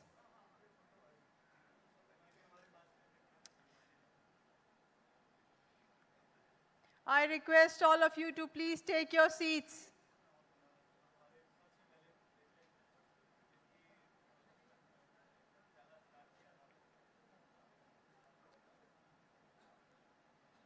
Ladies and gentlemen, kindly occupy your seats.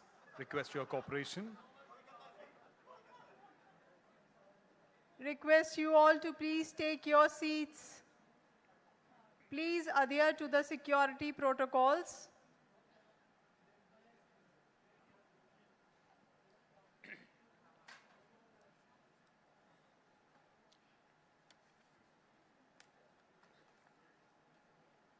Thank you, ladies and gentlemen, for the cooperation extended.